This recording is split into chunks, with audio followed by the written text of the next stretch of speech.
Hoy tenemos dos expositoras de lujo y dos muy buenas amigas. La doctora Alice Shackelford es la representante residente del Programa de Naciones Unidas para el Desarrollo. Doña Alice es italiana, pero es realmente una ciudadana del mundo. En su misión como funcionaria de Naciones Unidas ha estado en varios continentes y desde hace un tiempo nos honra como representante en este país, y debo decir que una de las representantes más dinámicas que hemos tenido. Doña Alice, en el primer segmento del programa nos va a presentar una herramienta que es una recomendación para ustedes para el diseño de los planes de gobierno de los partidos políticos. Hay algunos partidos que tienen mucha experiencia en ello, hay otros que no tanto, pero lo cierto es que siempre un plan de gobierno es no solamente una herramienta prospectiva del trabajo que se va a realizar en el próximo periodo, no solo a nivel de gobierno, sino también de asamblea legislativa, de estrategia partidista, sino también que el plan de gobierno es una herramienta de comunicación política. Y esta herramienta que nos va a presentar Alice y que se les ha entregado a ustedes en forma de un folleto es una guía para elaborar un plan de gobierno tomando en cuenta los objetivos de desarrollo sostenible. Los objetivos de desarrollo sostenible son un acuerdo de Naciones Unidas, no me extiendo, pero no es una cuestión de política partidista, ni mucho menos, es una cuestión de objetivos internacionales para el año 2030 y plantea algunos temas que es lo que doña Alice en el primer segmento va a exponer. Después tendremos un refrigerio y pasaremos al taller que se denomina el ABC de herramientas de comunicación política con mi buena amiga también Gina Cibaja. Gina sí es costarricense, ¿no? Aunque Gina es un nombre muy italiano, ¿no? También. Se l'ha rubato d'Italia. Sí. Eso. Gina es profesora de la Universidad de Costa Rica, doctora en Ciencias Políticas, y durante más de un año ha estado colaborando con el Tribunal Supremo de Elecciones, con el IFET, llevando esta capacitación a todas partes del país. En realidad lo novedoso es traer este taller que hoy vamos a trabajar aquí a San José, pero afortunadamente ya hemos podido llevarlo a las diferentes regiones del país y creo que va a ser de mucha utilidad para ustedes, tanto Hannah Arendt como Jürgen Habermas, dos grandes cientistas políticos del siglo XX, coincidían en que la política es esencialmente acción comunicativa, es acción discursiva, y eso distingue a la política de cualquier otro tipo de labor o trabajo y distingue lo propiamente humano, diría Hannah Arendt, porque los seres humanos somos una especie del reino animal, pero hay algo que nos distingue de los animales, no es el trabajo, los animales también trabajan, no es el actuar en sociedad, los animales tienen también sus comportamientos sociales, no es la capacidad de pensar o de sentir, es la capacidad comunicativa, discursiva, la capacidad de debatir, de lograr acuerdos, de establecer objetivos comunes a partir del diálogo, del discurso, y evidentemente de cara a una campaña electoral como la que se avecina es muy importante manejar pautas sobre comunicación política, de manera que esos son los dos grandes temas que tocaremos hoy. Les agradezco a Alice y a Gina su compañía y le voy a ceder la palabra de inmediato a Jennifer Gutiérrez, la encargada del área de partidos, si alguna viene por primera vez pues de nuevo les presento a Jennifer, la conocen muy bien por correo electrónico, ahora le ponen el rostro a ese nombre. Y Jennifer, te voy a pedir que nos des los anuncios importantes para estos días. Buenos días a todos y a todas. Muchas gracias de verdad por estar acá. Rápidamente les vamos a dar los mensajitos. Contarles que el 19 de julio estuvimos en Turrialba capacitando, estuvo con nosotros doña Gina y estuvo don Jorge Monge trabajando el tema de agentes electorales. Estuvieron con nosotros 35 personas del Partido Acción Ciudadana, Alianza Demócrata Cristiana, de Liberación Nacional, del Republicano Social Cristiano y de la Unidad Social Cristiana, y estuvimos trabajando el tema de herramientas políticas y de agentes electorales, como les decía. Estuvo la actividad muy bonita porque ese día jugaba la selección nacional y yo dije, no va a llegar nadie, ¿verdad? Y llegaron bastantes personas. Les dimos permiso de que cuando Costa Rica hiciera gol, podían interrumpir el taller, pero y solo hubo un autogol entonces, pero igual lo celebramos. Igual lo celebramos, ¿verdad? La actividad estuvo, vieras, de verdad, la gente de la zona rural cómo agradece la visita, cómo agradece los materiales que les llevamos y cómo agradecen que los partidos políticos les avisen, ¿verdad?, que vamos a estar por allá para que la gente pueda participar. Entonces, para contarles que estuvimos en Turrialba, la siguiente gira a la que vamos es a la zona de Los Santos, vamos a estar en San Marcos de Tarrazú para que la gente de León Cortés, Dota, San Gerardo y las otras zonas puedan llegar a Tarrazú. Vamos a estar en el Hotel El Palenque el miércoles 23 de agosto de 5 a 8 de la noche para que por favor le comuniquen a la militancia que ustedes tengan en esta zona de Los Santos. El siguiente taller que tendremos en el mes de agosto, dentro de un mes exactamente, el 26 de agosto, vamos a trabajar el tema de inscripción de candidaturas.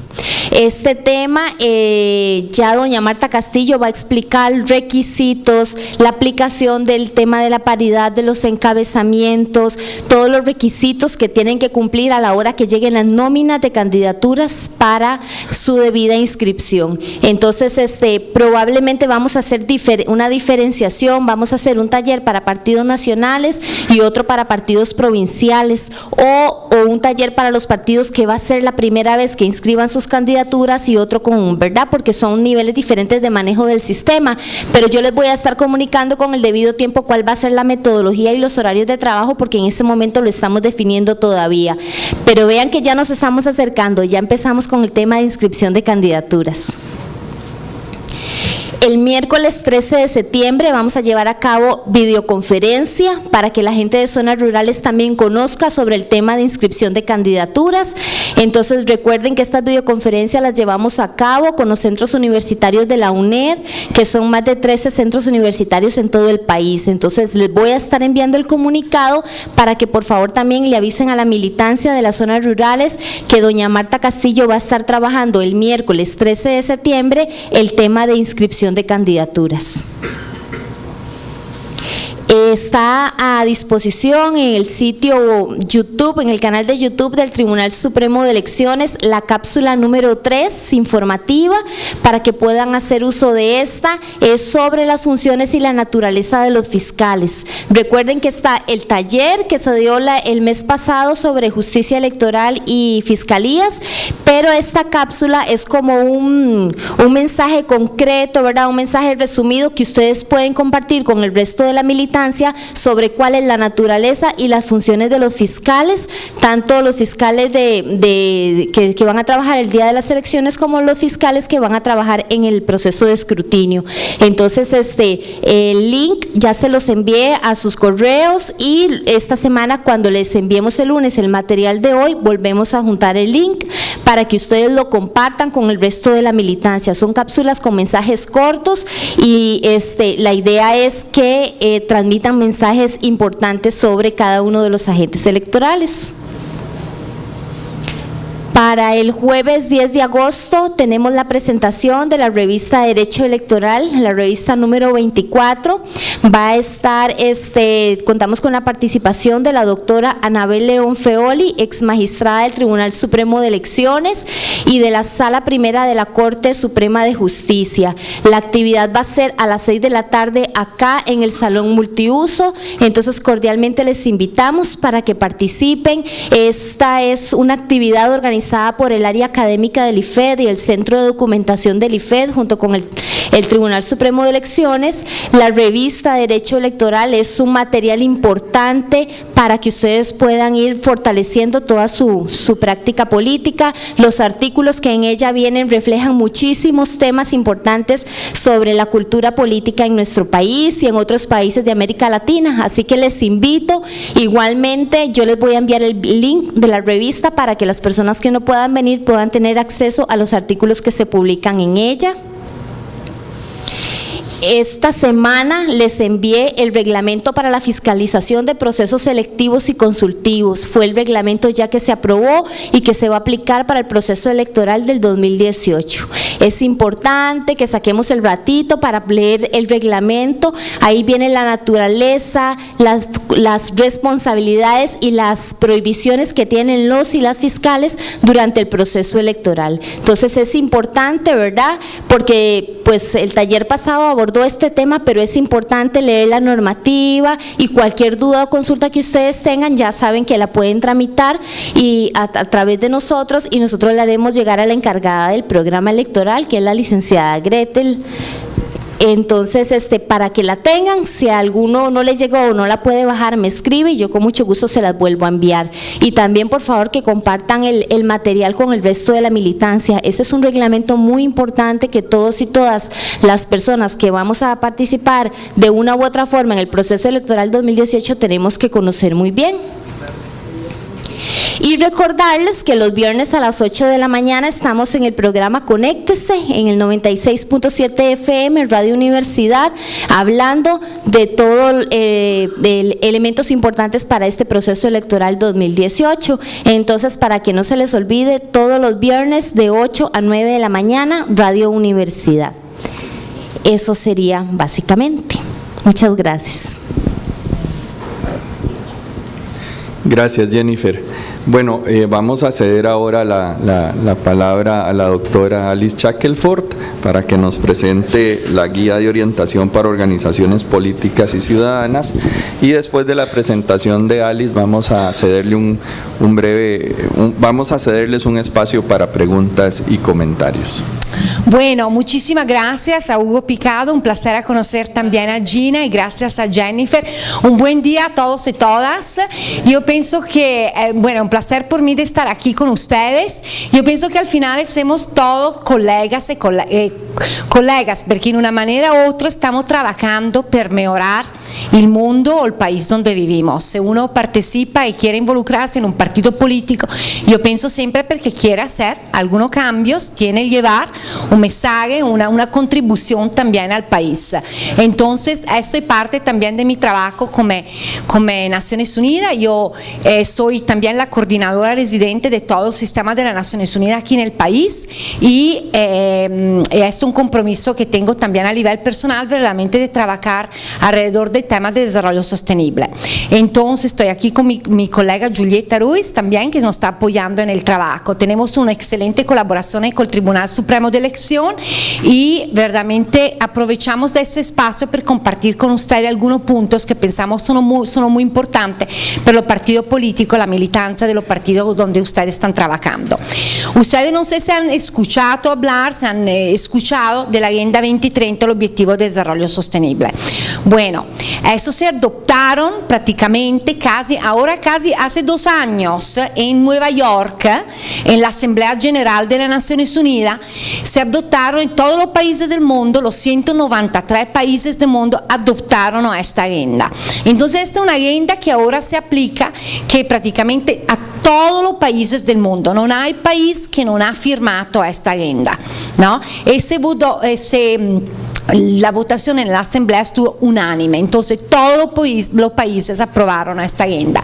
Y la cosa importante es que en comparación a la agenda del milenio, que era una agenda que había salido antes, que se aplicaba solo a los países, digamos, en desarrollo, esta agenda se aplica a todos los países, porque esta agenda nos indica muy claramente que los problemas críticos en el mundo son alrededor de la erradicación de la pobreza y la eliminación de las desigualdades. Y si pensamos a Costa Rica, ya podemos mirar como estos son temas críticos en estos países y lo vamos mirando. Pero la desigualdad, como ustedes saben, que está creciendo, desafortunadamente en Costa Rica está creciendo más. Esto es una preocupación. Aquí en Costa Rica hay un grupo de personas que se pone siempre más rica y muchas personas que se quedan todavía en pobreza con una clase media que allá luchando en este sentido. Y eso es un tema que se encuentra en todos los países.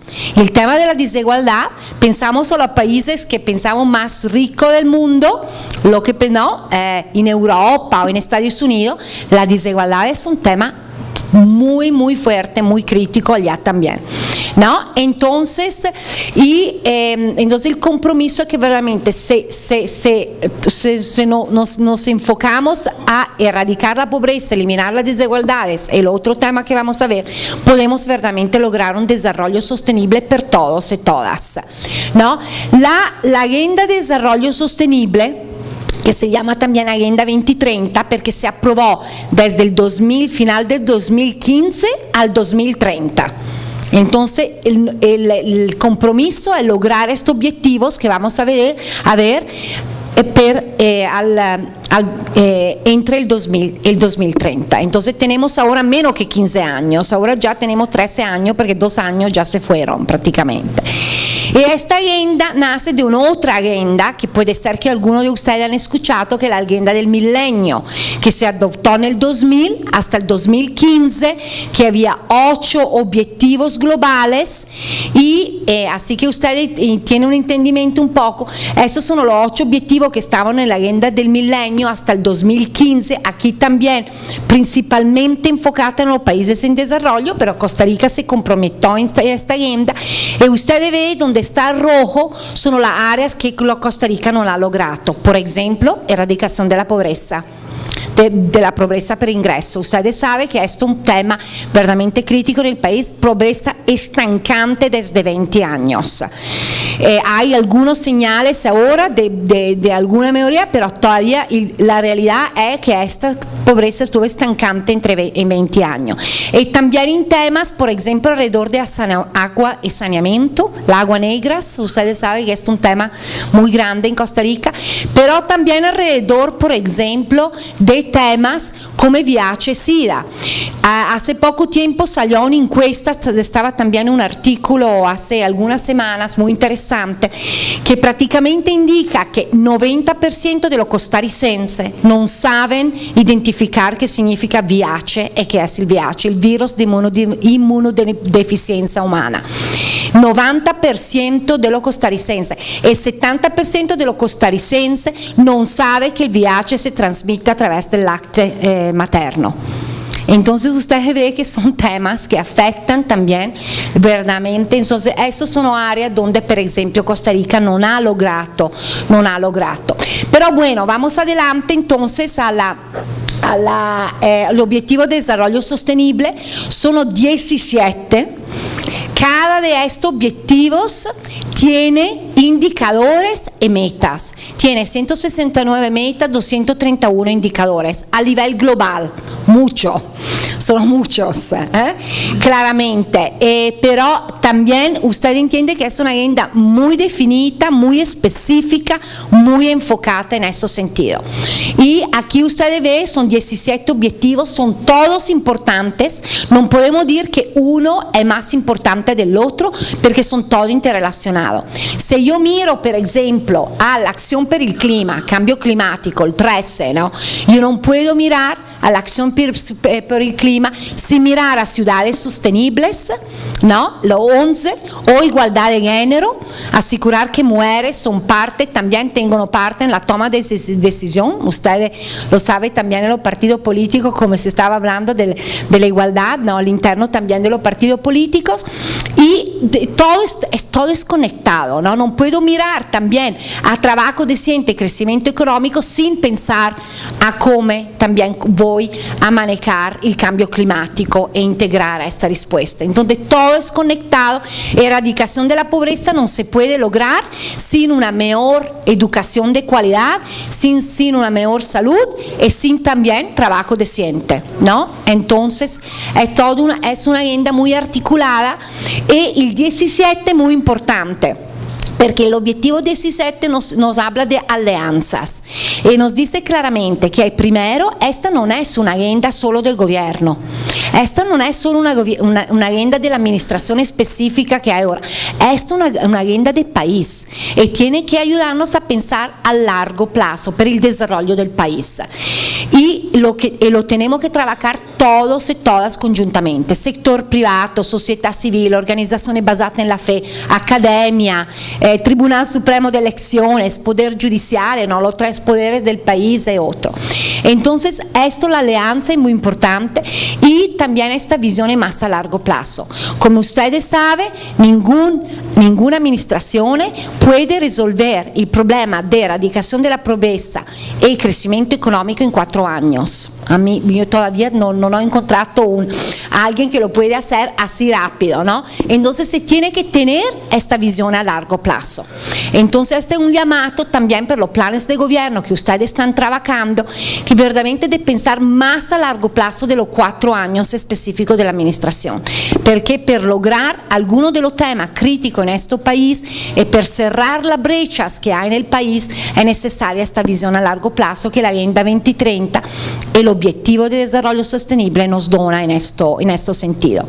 Bueno, lo principio de la agenda, come ho già indicato, è un'agenda integral, ¿no? Que ha un'integrazione, entonces non puedo dire, bueno, un objetivo más importante que el otro, todo es conectado, ¿ok? El otro es la universalidad, se aplica a todos los países. La semana pasada, por ejemplo, Costa Rica presentó a través de la ministra de Planificación su primer informe de implementación del Objetivo de Desarrollo Sostenible, y lo presentó junto a otros países como Italia, Holanda, Dinamarca, pero también Afganistán, Azerbaiyán, diferentes países estaban allá, todos haciendo un reporte de lo que están haciendo para implementar esta agenda.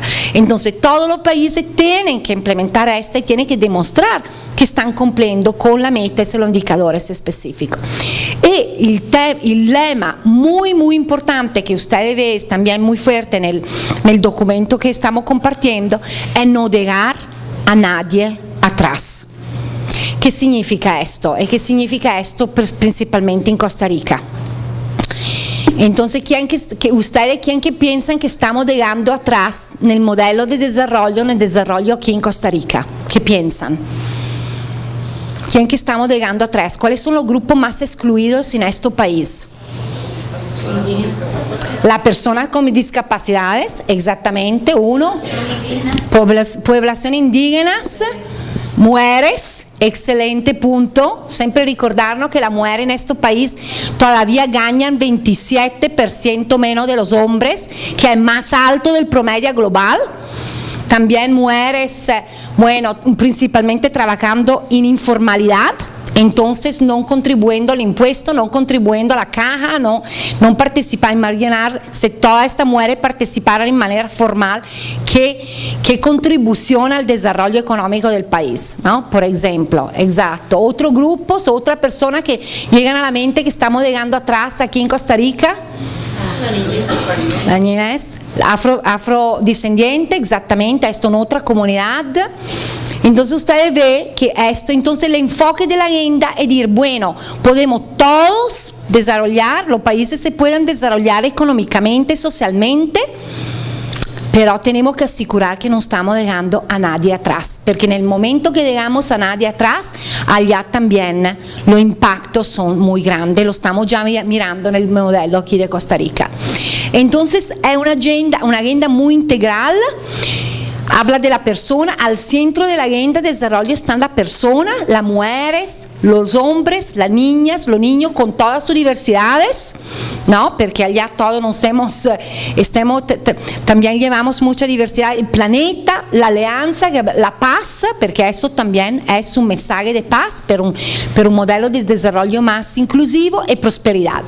Bueno, aquí muestra cómo todo es conectado y aquí tú puedes iniciar a tocar, porque usted ve que el tema, por ejemplo, de la erradicación de la pobreza me conecta también, me conecta al ODS 8 sobre trabajo decente, al ODS 3 sobre salud y bienestar, ¿no? Me habla también la igualdad de géneros, que es el objetivo 5, la reducción de desigualdades, que es el objetivo 10. Entonces todo se conecta y tenemos que mirar en el conjunto. Y aquí hablamos mucho de multidimensionalidad y de multisectorialidad. Ustedes saben que también las instituciones costarricenses, como muchas otras, son divididas mucho en manera sectorial. Pero aquí tenemos, esta agenda nos está haciendo un llamado de mirar cosas de manera diferente. Yo no puedo pensar que, por ejemplo, alrededor del tema de trabajo decente en el país, es solo una cuestión del trabajo del Ministerio de Trabajo. Esto conecta muchos otros ministerios y muchas otras instituciones. L'INAMU tiene que estar involucrada, ¿no? Y el Ministerio de Educación, porque para tener trabajo decente tengo que tener una buena educación. Entonces, Entonces, tenemos verdaderamente que repensar la manera que también la institucionalidad trabaja. Y lo digo también porque al interno del sistema de las Naciones Unidas que tenemos agencias separadas por sectores, UNICEF sobre la niñez, UNFPA sobre derechos sexuales y reproductivos, el PNUD sobre desarrollo. Bueno, allá también nosotros tenemos que hacer un esfuerzo de trabajar mucho más articulado, porque aquí nadie tiene la respuesta per una cosa, la tenemos que trabajar conjuntamente. Bueno, entonces no dejar a nadie atrás es un lema muy importante que yo pienso especialmente en el trabajo que ustedes van haciendo, en los mensajes políticos. Esperamos verdaderamente que los partidos políticos en los planes de gobierno van a integrar algunos de estos principios, particularmente que el desarrollo económico de este país tiene que ser un desarrollo económico mucho más inclusivo, para asegurar que no estamos dejando atrás. Aquí solo, ya lo hemos mencionado, población afrodescendiente, solo el 5% de la población afrodescendiente tiene trabajo profesional. Entonces estamos hablando de una parte de la población de este país que se está quedando atrás, ¿no? Bueno, vamos ahora en la próxima, por ejemplo, población indígena. Solo el 13% de la población indígena termina el colegio. Allá también tú estás hablando de una parte de la población que se va a quedar atrás, que no va a poder encontrar trabajo profesional, que no se va a poder integrar y otro. Mujeres. Y tenemos que entender que esto es un tema crítico en el país, no solo porque, bueno, por los principios y los conceptos de derechos humanos, ma porque eso está afectando la economía de este país. Directo impacto en la economía en el país. La falta de participación de las mujeres en el ámbito laboral formal está afectando la economía del país. Más la violencia contra las mujeres y la niña, el embarazo de niña. Ustedes saben que Costa Rica tiene uno de los embarazos de niña más alto en la región. Estamos casi al nivel africano. Es una cosa increíble. Uno no pensaría nunca que en Costa Rica, pero tenemos todavía mucha niña, 12, 13 años con embarazo. Y la mayoría de las mujeres, por ejemplo, que están en la CAI, ¿cómo se llama? Aquí en San José, nella prigione, el Buen Pastor, no se llama el Buen Pastor, sí, que fuimos visitando, la mayoría de las mujeres que están allá fueron madres adolescentes. Entonces tú estás hablando que con embarazo de niña automáticamente tú estás poniendo a la mujer en una más excluida porque no termina el colegio, bueno, y allá es un ciclo, ¿no? Entonces pensamos el impacto. Eso es un tema para este país muy, muy crítico. Y la igualdad de géneros es muy, muy importante. Ustedes lo saben muy bien que también es un tema al cual los partidos políticos se están comprometiendo, se tienen que comprometer a través de la lista de la paridad horizontal todo este principio muy importante. También la igualdad de género está en un objetivo específico, los 5, pero también está integrado en todo lo otro objetivo. No hay ningún objetivo donde no se puede integrar el tema de la igualdad de género. E non si puede, io non penso che esiste un tema nel quale non è rilevante il tema dell'igualdad de género. Ok, entonces allá muy importante. Esto es solo per donarle la idea de lo que está pasando en el país alrededor de la implementación de esta agenda. Hay todo un proceso que se ha ya organizado, que se está ya implementando. El Tribunal Supremo de Elección es parte también de lo firmante del Pacto Nacional. El año pasado se firmó un Pacto Nacional con todos los 3 poderes, el Tribunal Supremo, la sociedad civil, sector privado, el CONARE, bueno, otros que firmaron un compromiso de trabajar conjuntamente alrededor de esto. Hay un consejo de alto nivel que è manejato principalmente a livello del presidente, de los ministros, de 2 ministros, una ministra de planificación y los 2 ministros de ambiente y el canciller. Claramente aquí hay un tema que a este livello de consejo de alto nivel sale en todo el año próximo, entonces estamos trabajando mucho para asegurar que el compromiso alrededor de la agenda se vaya siguiendo con el próximo gobierno. Hay una secretaría técnica con Mideplan y después hay todo lo firmante, todo lo que participan all'interno de este proceso. Y parte de este trabajo y también de la discusión all'interno del consejo consultivo es verdaderamente trabajar con los partidos políticos. Nosotros estamos a la plena disposición a trabajar con ustedes. Si ustedes necesitan también más insumo, más cosas específicas, nosotros estamos verdaderamente a la orden. Tengo que decir que algunos partidos políticos han ya hecho conexión, estamos ya trabajando en alguna cosa, pero por cualquier cosa nosotros queremos trabajar con todos los partidos políticos. Claramente nuestro enfoque es de asegurar que todos los partidos políticos integran esta agenda en este sentido. Aquí ves un poco el proceso que estamos haciendo alrededor de la implementación.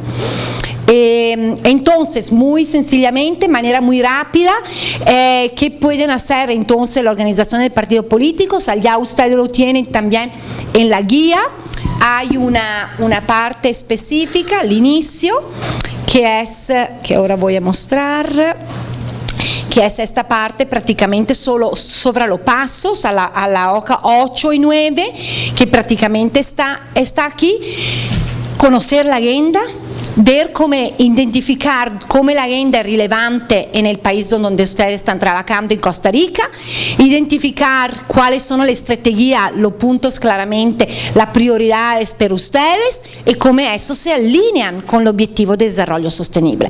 No estamos pensando que ustedes se tienen que comprometer a todos los indicadores, a todas las metas, a todo, pero por lo menos iniciar a trabajar alrededor de esto, fortaleciendo, identificando alguna área de aceleración, porque claramente importante. Entonces, hacer referencia a esta agenda, hacer referencia al compromiso del país alrededor de esta agenda. Entonces, esto no voy demasiado en los detalles. Después, entonces la pregunta es, ¿ustedes están integrando la Agenda 2030 en su campaña? ¿Están integrando en su mensaje? ¿La están integrando en su plan de gobierno? ¿Y qué se puede hacer para lograr en particular algunos de los objetivos de desarrollo sostenible para Costa Rica? Erradicación de la pobreza, eliminación de las desigualdades, ¿no? Infraestructura.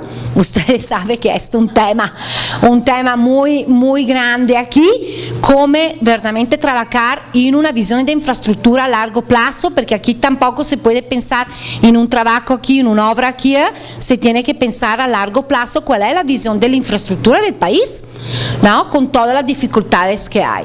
Y la otra parte también de la guía que hemos preparado es alrededor de la ciudadanía, el rol que la ciudadanía tiene también en mirar, valorar y decidir alrededor de los planes de gobierno de los partidos políticos. Entonces, esta herramienta es también para los ciudadanos y las ciudadanas que se quieren informar más, decir, bueno, ahora yo conozco la Agenda 2030, voy a ver si mi partido está integrando a esta agenda.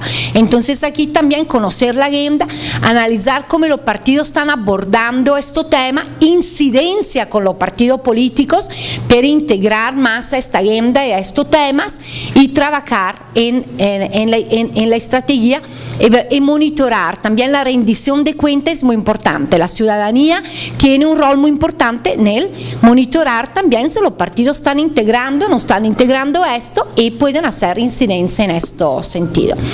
Entonces, bueno, yo con esto me paro aquí, agradezco verdaderamente que ustedes son comprometidos alrededor de mejorar este país, que es un país que ha logrado mucho, como ustedes saben, Costa Rica es un modelo por muchas cosas, pero tenemos que asegurar que los logros que se han logrado en este país no solo se van manteniendo, pero se van mejorando en este sentido y no empeorando, porque cuando miramos al coeficiente Gini que media la desigualdades en estos países están creciendo. Y cuando miramos que después la pobreza estancante, miramos a grupos excluidos que se siguen excluyendo, sabemos también que allá estamos creando más tensión social, estamos creando más espacio para organizaciones criminales, para criminalidad organizada de aprovechar. Estaba escuchando esta mañana en CB24 una entrevista con Walter Espinosa, director de la OIOTA, y exactamente estaba hablando de esto, que el sicariato, fenómeno de sicariato que en Costa Rica nunca se mencionaban antes, ya ahora son realidades, también porque estamos excluyendo una parte de la población más y más, estamos negando este espacio también en esto. Entonces, verdaderamente, aquí estamos como el Sistema de Naciones Unidas. Yo voy a dejar también algunas de mis tarjetas aquí, por cualquier cosa nos pueden contactar, estamos muy interesados, claramente nosotros, a trabajar con todos y todas para asegurar que el proceso electoral es un proceso electoral que verdaderamente puede llevar mensaje fuerte, cambio fuerte para este país. Como ustedes saben, es un país que también una reforma fiscal es pendiente de 30 años que se necesita también para financiar parte de esta agenda. Muchas gracias. Continuamos con el programa con la participación de la doctora Gina Cibaja. Esta propuesta vienen elementos de discurso político, elementos de imagen pública o imagen corporal, vienen elementos de relación con medios de comunicación y vienen elementos de algunos tips de cómo construir el discurso. Cuando hablamos de discurso, cuando hablamos de política, bien lo decía doña Alice hace un rato, ¿verdad? Que es como parte de la agenda cuando estamos construyendo elementos persuasivos para convocar a la gente, para que se arrimen o se acerquen a nuestro partido político, para que convencer a las personas para que voten por nuestros candidatos o candidatas o que voten por nosotras, ¿cierto? O sea, esto es totalmente válido en política. Necesitamos del discurso. Cuando decimos discurso político no estamos hablando de algo que nos ponemos en un podio y que hablamos ante un auditorio, no, el discurso es aquel mensaje que construimos con una intención. Bien decía Hugo Picado que eso es parte básica del ser humano, tenemos la gran capacidad de comunicar verbalmente, porque ahora vamos a ver que la comunicación no verbal la podemos establecer con otros seres vivos del mundo animal y vegetal, pero entre seres humanos, y la política en particular requiere de la comunicación verbal razonada, porque nosotros no actuamos instintivamente, lo hacemos de manera razonada, argumentada y demás. Entonces vamos a empezar con un ejercicio que es ese hermoso árbol que han diseñado las mujeres hace de todo un poco del IFED, para imaginar que ese árbol es el discurso, es la estructura del discurso, ¿okay? Como para ver cuáles son los elementos que tenemos que incluir o que podríamos incluir en nuestro mensaje que queremos construir, ya sea que participamos en un partido político, ya sea que participamos en una organización social, que participamos en una estructura partidaria, ¿verdad? Convocando a la gente, organizando, etcétera. Tenemos que construir un mensaje para esas personas específicas. Entonces, vean que vamos a imaginar que este es nuestro mensaje y vamos a empezar con las raíces. ¿Qué son esas raíces? Van a poner en esa hojita la más clarita, permítame esto un segundito, en esta vamos a poner en grande aquellos sentimientos, vamos a hablar de la dimensión afectiva que me provoca participar en política. ¿Qué significa para mí, verdad, el tipo de emoción que me provoca la política? Porque quien diga que la política no produce emoción, ¿verdad? Yo dudaría. Produce emociones, no necesariamente positivas, pero a todos nos mueve algo. Estamos aquí porque creemos que participando en política podemos hacer transformaciones, podemos hacer cosas, ¿cierto? Entonces vamos a empezar con la dimensión subjetiva de ese discurso, que es la raíz. ¿Qué me mueve? ¿Qué emociones? ¿Qué afectos? Me produce pasión, enojo, felicidad, ¿verdad? Necesito poner sentimientos. Exacto. Bueno, vean, aquí ya empezamos. Patriotismo. Esto va en las raíces. Aquí abajo, patriotismo. Espérenme. Así. Ok. Compromiso. Muy bien. Y van, los que terminan nos levantan la mano para ir poniendo motivación.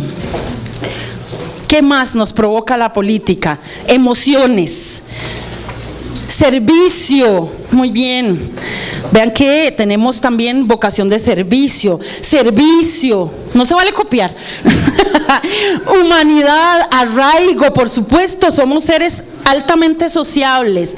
Satisfacción de ayudar. Ustedes saben que está probado psicológicamente que cuando ayudamos se generan ciertas sustancias en el cuerpo. Solidaridad, ayudar a los demás. Pasión. Cuando ayudamos a las demás personas sentimos gran gratificación y eso nos hace sentir mejores seres humanos. De igual manera, entonces tenemos que aprender a recibir, ¿verdad? Pero no todo el mundo está dispuesto a recibir. Bueno, vean, afectividad y acción social. Bueno, vean, es que este ejercicio, como somos tantísimos, conocimiento para servir. Fuerza, claro que me produce gran fuerza, esperanza. Todos los que estamos aquí, yo creo que tenemos una idea de que la política es de las actividades más nobles. Interés común, por supuesto, compromiso, solidaridad, pasión, seguridad, amor, fe en el país. Vean que esta palabra de amor podría resultar un poco extraña, pero nos produce grandes gratificaciones. Honestidad, el participar con otras personas que tienen intereses comunes, servicio, agradecimiento, derecho, solidaridad, compromiso, seguridad, autorrealización y compromiso. Sentirnos parte de algo, incidencia, muy importante, valor, claro, nos genera una gran fuerza, misericordia. Bueno, ya entramos en temas un poco más eclesiásticos, que eso no lo vamos a hablar hoy, pero eso tendría que ser un tema que lo hablaríamos en algún momento, tendríamos que tocar ese tema, sí, gracias. Este está muy chiquitito que me dicen varias cosas. Compromiso, felicidad, paz, compromiso, capacidad, amistad, colaborar, entusiasmo, esperanza, pertenencia. Es la idea de formar parte de algo más grande que nosotros. Sí, está haciendo un poco. Pasión, solidaridad, y más hablando de estos temas. Un gran cambio, compromiso de los cambios.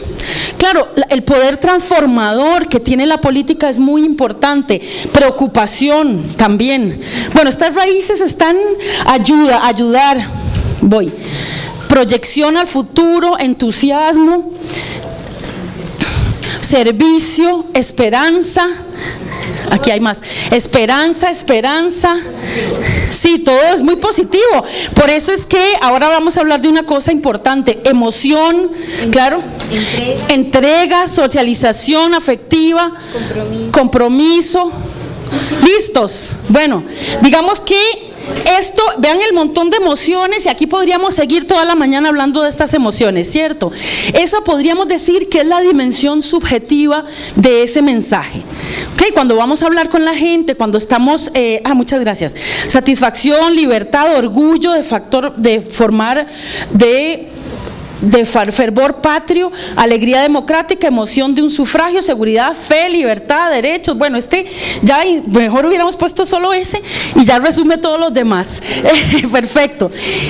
Esta dimensión subjetiva es muy importante porque es lo que nos mueve, es lo que nos emociona. Vean que esta cantidad de emociones es lo que nos mueve a participar en política, a pesar de que a muchos de todos los que participamos en política desde diferentes posiciones se nos ve raro y tenemos que pelear contra ese estereotipo de que la política es sucia, que la política tiene problemas, que todo el mundo que está ahí es corrupto y que cuando estamos participando en políticas ya nos ven sospechosos hasta nuestros propios familiares, ¿cierto? Pero este sentimiento nos mueve porque creemos, porque tenemos esperanza, porque tenemos vocación de servicio y demás. Pero resulta que esa dimensión subjetiva de la participación política y de construir mensajes no es suficiente para convencer a nadie, ¿cierto? Es un elemento que incorporamos a ese mensaje, pero no es suficiente para poder convencer a alguien, porque si yo llego y le digo, es que a mí me encanta la política y este partido en el que yo estoy es el mejor y mira, venía a votar, y le digo a ella que venga, trato de convencerla, pero resulta que ella me va a decir, yo, ¿verdad? La mayoría de la gente está un poco desafectada, es decir, que no tiene afecto por la vida política. Entonces, tengo que echar mano de otros recursos, y entonces ahí seguimos con el tronco, que sería más bien, ¿qué hago yo?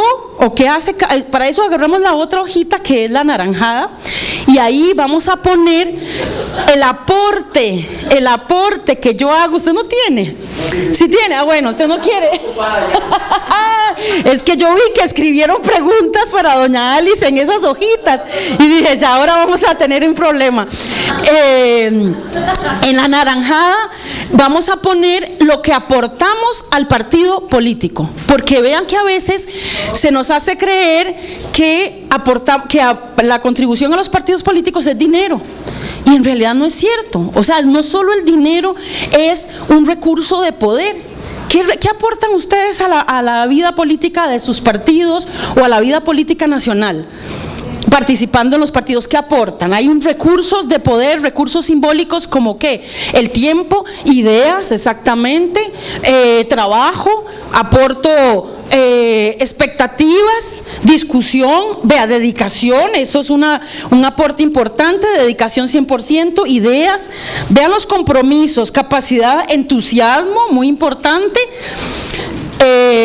mis vivencias, las experiencias, conocimiento del desarrollo comunal, el conocimiento es poder, obviamente las experiencias que tenemos respecto a una situación, soluciones viables, trabajo, muy bien, conocimiento, experiencia, honestidad, pasión, organización comunal, trabajo, acción, conocimiento, broncas también, aportamos broncas, dedicación, trabajo, vean qué orden, ideas, organizamos, capacidad de liderazgo, me capacito, el conocimiento es muy importante, el conocimiento da poder, dicen hoy los expertos de la sociedad de la información y el conocimiento, honestidad, claro, la gente honesta aporta mucho, honestidad, conocimiento y fuerza, claro, trabajo, fuerza, vean qué interesante, experiencia, ideas, trabajo, conocimientos técnicos, renovación, experiencia, ideas para mejorar la comunidad. Voy a poner esto aquí ya ese árbol se hizo muy gordo. Consejos, trabajo sincero, experiencia y propuestas, muy bien. Vivir la política nacional y accionar desde los partidos mediante la organización y la formación.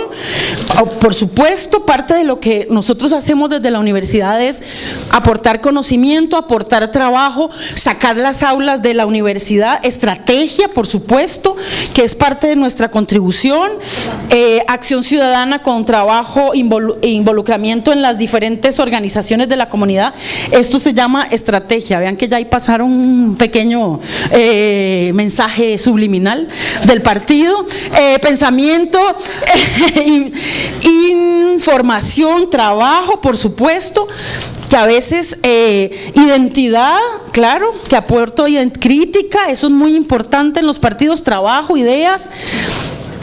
Trabajo, organización, enlace, conocimiento, ya pusieron a trabajar hasta don Hugo. Vean que aquí conocimiento de la sociedad civil, poder decir qué queremos, muy importante es tener voz, trabajo, tiempo, amor, entusiasmo, trabajo, ideas, esfuerzo, dedicación, liderazgo, honestidad, organización, capacidad. Bueno, esta persona hay que reclutarla. Equipo de apoyo, estrategias, acción ciudadana, apoyo, otro mensaje subliminal por ahí. Aporte al partido, conocimiento, tiempo, económico, hay gente que también aporta económico, ayuda, alegría, perseverancia. Vean que son recursos, la paciencia, un recurso de poder fundamental en política, la paciencia, la crítica objetiva, otro recurso de poder muy importante. Una organización que no permite la crítica interna obviamente muere. Dedicación, muy importante también, trabajo, alegría, tiempo, dedicación, trabajo, conocimiento crítico, trabajo, dedicación, conocimiento, pensamientos positivos, fuerza, trabajo. Ok, vean que ya entramos en el límite entre la dimensión subjetiva, que es la emoción, lo afectivo, con la dimensión objetiva, que es con aspectos que tienen que ver algo que podemos materializar. Ay, vean a ver si me materializo mis dientes.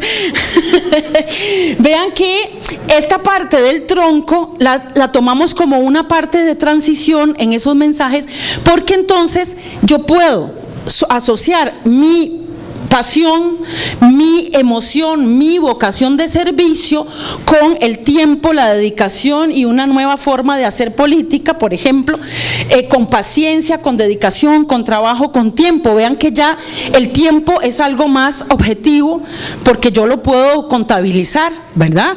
Mientras que la pasión no la puedo contabilizar. Entonces, puedo sumar a esta dimensión objetiva, a esta dimensión subjetiva, esta otra dimensión. Entonces ya tengo dos elementos a los cuales puedo aportar a mi mensaje para convocar a la gente a participar en mi partido, a venir a votar, a trabajar, etcétera, etcétera. Pero entonces vamos a subir un nivel más ya para entrar en la dimensión más objetiva de todos, que tiene que ver con las propuestas principales de mi partido. Entonces ahí yo voy a ir a hablar a las personas con mi pasión, con mi vocación de servicio, con mi gran entusiasmo, con mi esperanza, para aportar sentido crítico, conocimiento y demás a mi partido, pero además diciéndole que mi partido propone tal cosa. Entonces, en la hojita verde quiero que pongamos la principal propuesta, porque yo sé que los partidos tienen muchas propuestas y ya podemos usar un ejemplo, ¿verdad? Sin copiar, pero lo que doña Alice nos presentó ahora en la mañana podría ser un ejemplo de propuesta programática, porque los partidos políticos no trabajan únicamente, no ofertan únicamente pasión e ideas, ¿verdad? Ofertan también propuestas. Entonces, por ejemplo, aquí me dice el partido de esta persona aporta vivienda, o sea, está ofreciendo vivienda, ¿verdad? Como parte de, bueno, estos sí los vamos a poner así. Vivienda. Sí, voy. Bien común para mejorar y evolucionar en Costa Rica. Bueno, vean que también estas propuestas pueden ser intangibles. Accesibilidad, por supuesto. Familia. Ley de arraigo, muy bien. Valores éticos y morales. Gracias, Hugo. Agenda 2030, prosperidad, muy bien. Vean que estas son cosas que podríamos usar. Bien común, interés común, defensa del agua potable. Vean que estas son cosas muy, muy puntuales que los partidos políticos empiezan a distinguirse por las agendas, que esto es una discusión muy importante que tenemos cuando hacemos análisis de las propuestas de los partidos políticos. Es decir, vamos a analizar los partidos políticos a partir de sus agendas. ¿Qué ofrecen? Puede ser que tenga gente muy valiosa, pero necesitamos tener claridad, justicia social, de qué es la oferta realmente de los partidos políticos. Gracias, Mitch. Evolución. Y parte de las críticas que se hacen es cómo es que se implementa esto. Por eso es que allá hay un señor, es importante tener concreción de propuestas, ejecución, equilibrio entre lo programático y lo real. Dicen algunos conocedores, ¿qué me los hizo? Que la mayoría de los partidos políticos y sus candidatos y candidatas se preparan para ganar una elección, pero no para gobernar. Entonces esto, cuando tenemos un plan programático importante, tener cosas tangibles, gestión eficiente de los recursos, sustitución de modelos obsoletos por sistemas tecnológicamente viables, igualdad de oportunidades, desarrollo, propuestas de infraestructura, desarrollo habitacional, accesibilidad, programas, becas estudiantiles, integración de igualdad de género, integración de igualdad de oportunidades y justicia social en derechos. Vean que aquí se va perfilando la agenda política de los partidos. Accesibilidad a derechos humanos, ahí me parece que hay otro mensaje subliminal. Conocer las necesidades de cada ciudadano, buscar todas las soluciones posibles, emprender todas las que se puedan, honestidad, claridad, coherencia, eficiencia, mejoramiento integral de la persona, desarrollo humano, igualdad de género, muy importante esto, que vean que estamos con brechas importantes en este tema y en mucho desarrollo sostenible. Ese es un comercial mío. Con cambios positivos, el poder de una sumando para un desarrollo integral. Empleo en zonas fuera de la GAM, otro elemento objetivo de las propuestas, desarrollo sostenible. Claro, exacto, pero el problema es que cuando nos preguntan, cuando estamos en debates, cuando estamos en discusiones y convenciendo a la gente, siempre nos van a preguntar ¿y cómo? ¿Verdad? Entonces son cosas que hay que tener en cuenta. La principal propuesta para mi partido es la recuperación de valores con seguridad ciudadana. Gracias, Michelle. Desarrollo comunal y cantonal, lucha contra la corrupción y el mejoramiento fiscal. Muy importante este tema, que educación, otro tema puntual.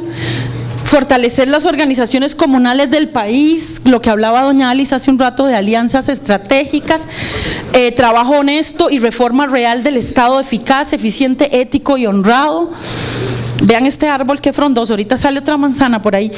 Honestidad y desentrabar y empoderamiento.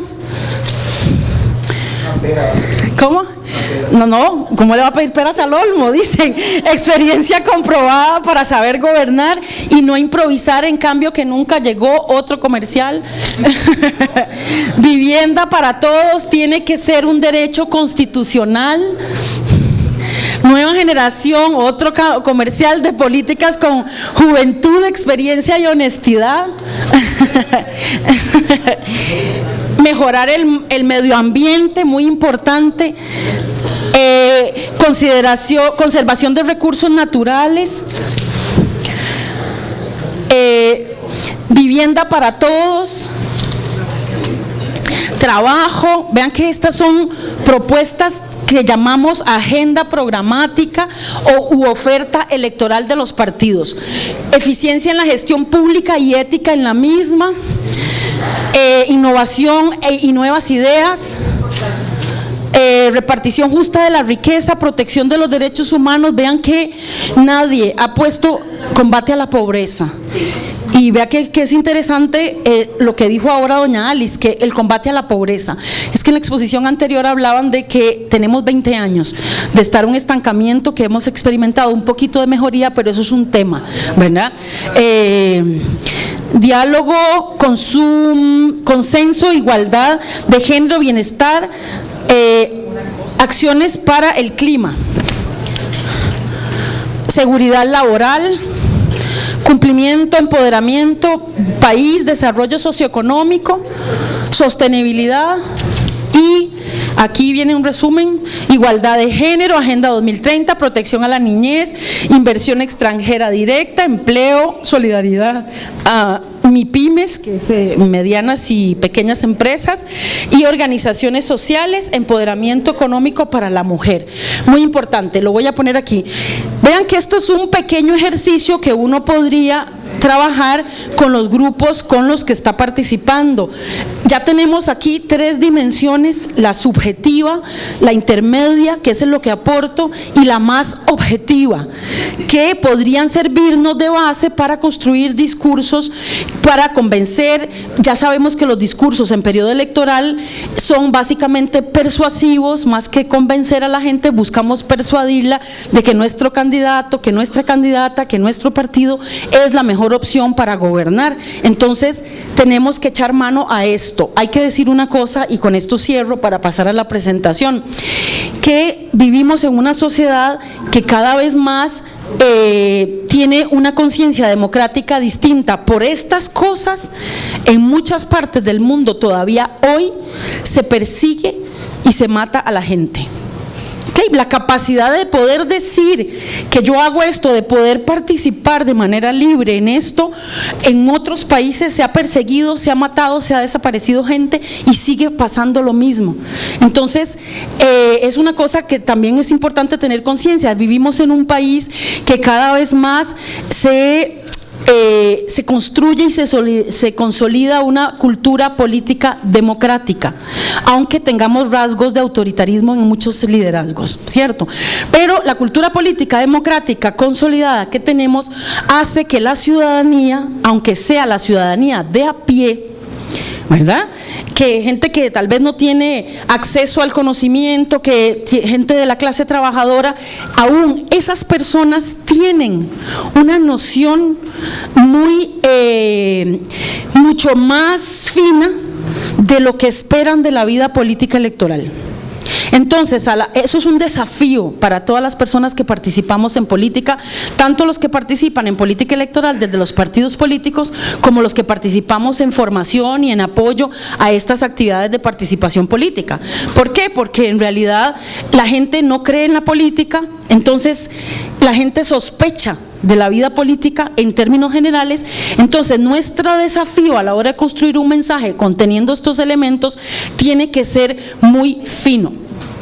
O sea, ya la gente no va a aceptar que me digan, bueno, es que este es el mejor partido porque sí, ¿verdad? Tengo que darle razones suficientes de peso para que pueda convencer a esa persona. Entonces, tenemos un desafío importante en este sentido. Este es un pequeño ejercicio que uno puede hacer con los colegas del partido político, que uno podría empezar a decir, bueno, ¿cómo vamos a convencer? Yo puedo convencer a la gente en la fila del banco, puedo convencer gente en mi trabajo, puedo convencer gente, ¿verdad?, cuando estoy en la calle, cuando tomo un taxi, etcétera, etcétera. Puedo conversar con la gente para ver qué tipo de receptividad tiene respecto a nuestras propuestas, a mi pasión de cambiar las cosas y la esperanza que tengo de que es posible transformar este país por algo mejor. Entonces, esto es muy importante hacerlo como de una perspectiva un poco más crítica. Bueno, dicho esto, pasamos al... Sí, vea que Jenny, no fue la... Ok.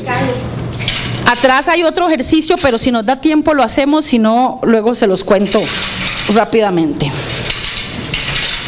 Gracias, Jennifer. Espérate.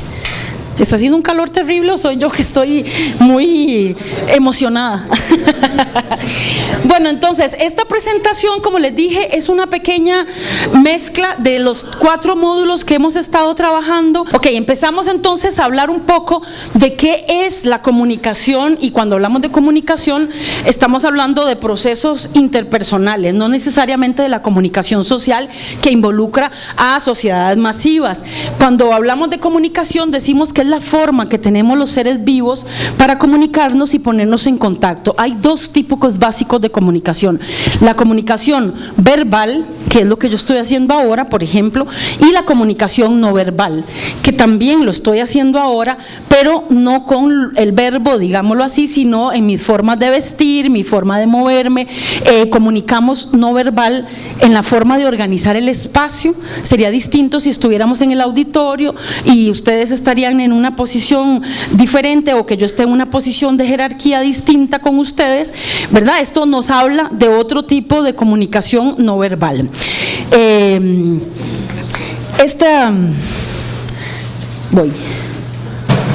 La comunicación no verbal, puede ser oral o escrito. Ustedes tienen ahí comunicación escrita o verbal escrita, y yo estoy en comunicación verbal oral, ¿ok? Es la forma más común que tenemos los seres humanos para comunicarnos. La política es un acto de comunicación permanente, ¿ok? Porque no es una cosa aislada, lo hacemos en sociedad. Es importante saber cómo comunicar correctamente el mensaje para poder lograr llegar a un público meta. Entonces, siempre les pongo el mismo ejemplo. Si yo podría perfectamente ir a los colegios, dar esta capacitación, pero tendría que adaptar este ejercicio a estudiantes de colegio.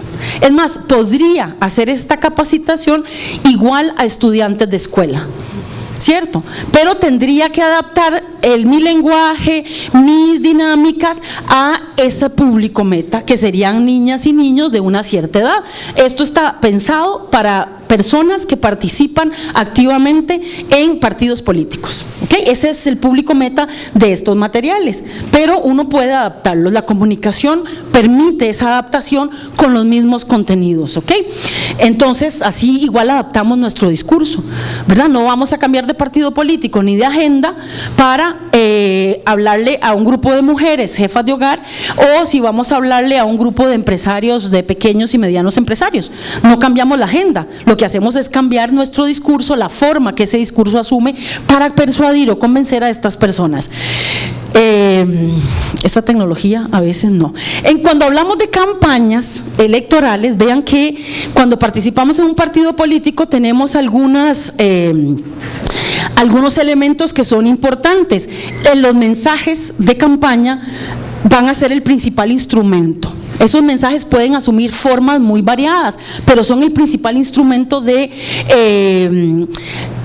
convencimiento y de persuasión. Esto sirve ¿para qué? Para reforzar a aquellos partidarios o partidarias que ya están con nuestro partido, para neutralizar nuestros enemigos, digámoslo así, o tal vez hablemos en política de contrincantes.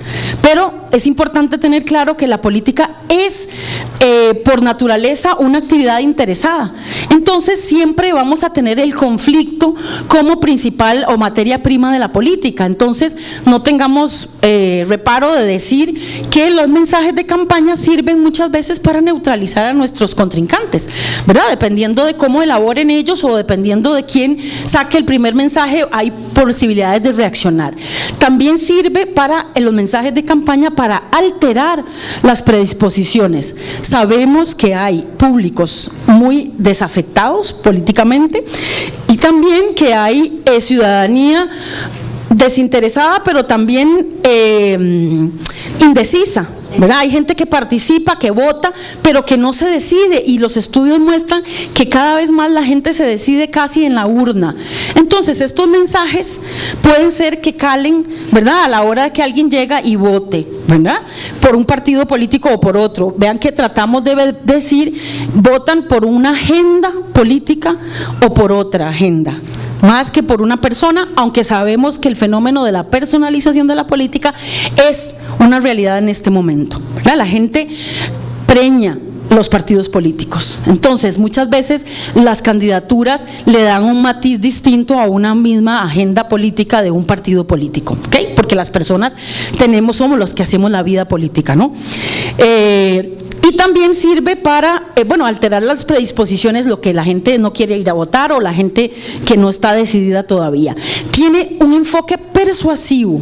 Lo de persuasión tiene que ver con una dimensión más psicológica, que es como encanto. Hay algunos autores que hablan de seducir al electorado, hay otros autores que hablan de encantar, de encantamiento, ¿verdad?, que es una cosa como mágica, porque en los periodos electorales ya sabemos que se dan estas tres dimensiones. Hay mucha pasión, mucho interés y muchas propuestas. Entonces tenemos que jugar con eso. Mientras que cuando ya se está en gobierno se busca convencer, porque realmente ya no tengo que pedir el voto a nadie para tomar decisiones. Lo que tengo que hacer es convencer a la ciudadanía de que la decisión que se tomó es la mejor. Por eso decimos que en gobierno se busca en comunicación más de convencimiento y legitimidad, que en campañas electorales se busca más persuadir y seducir al electorado.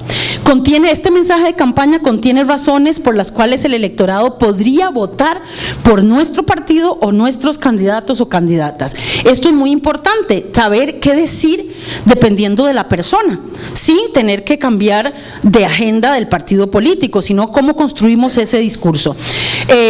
Los aspectos no verbales también cuentan mucho, los gestos, los símbolos, ¿verdad? Si yo estoy, por ejemplo, en una mesa de tragos entre amigos y sé que esos amigos tienen diversidad ideológica o política y estamos en una fiesta acalorados celebrando un cumpleaños, tal vez no sea el mejor momento de hablar de política, ¿cierto? Porque tal vez va a ser contraproducente y me pasé de tragos y entonces estoy muy emocionada y quiero hablar de mi partido, y entonces ahí puedo generar más bien aversión a lo que mi partido político está tratando de decir.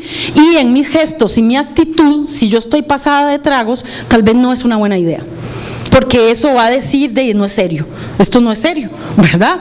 En todo caso para las demás personas, porque me pueden leer aunque me quieran mucho, me pueden leer equivocadamente. Este debe ser claro y coherente.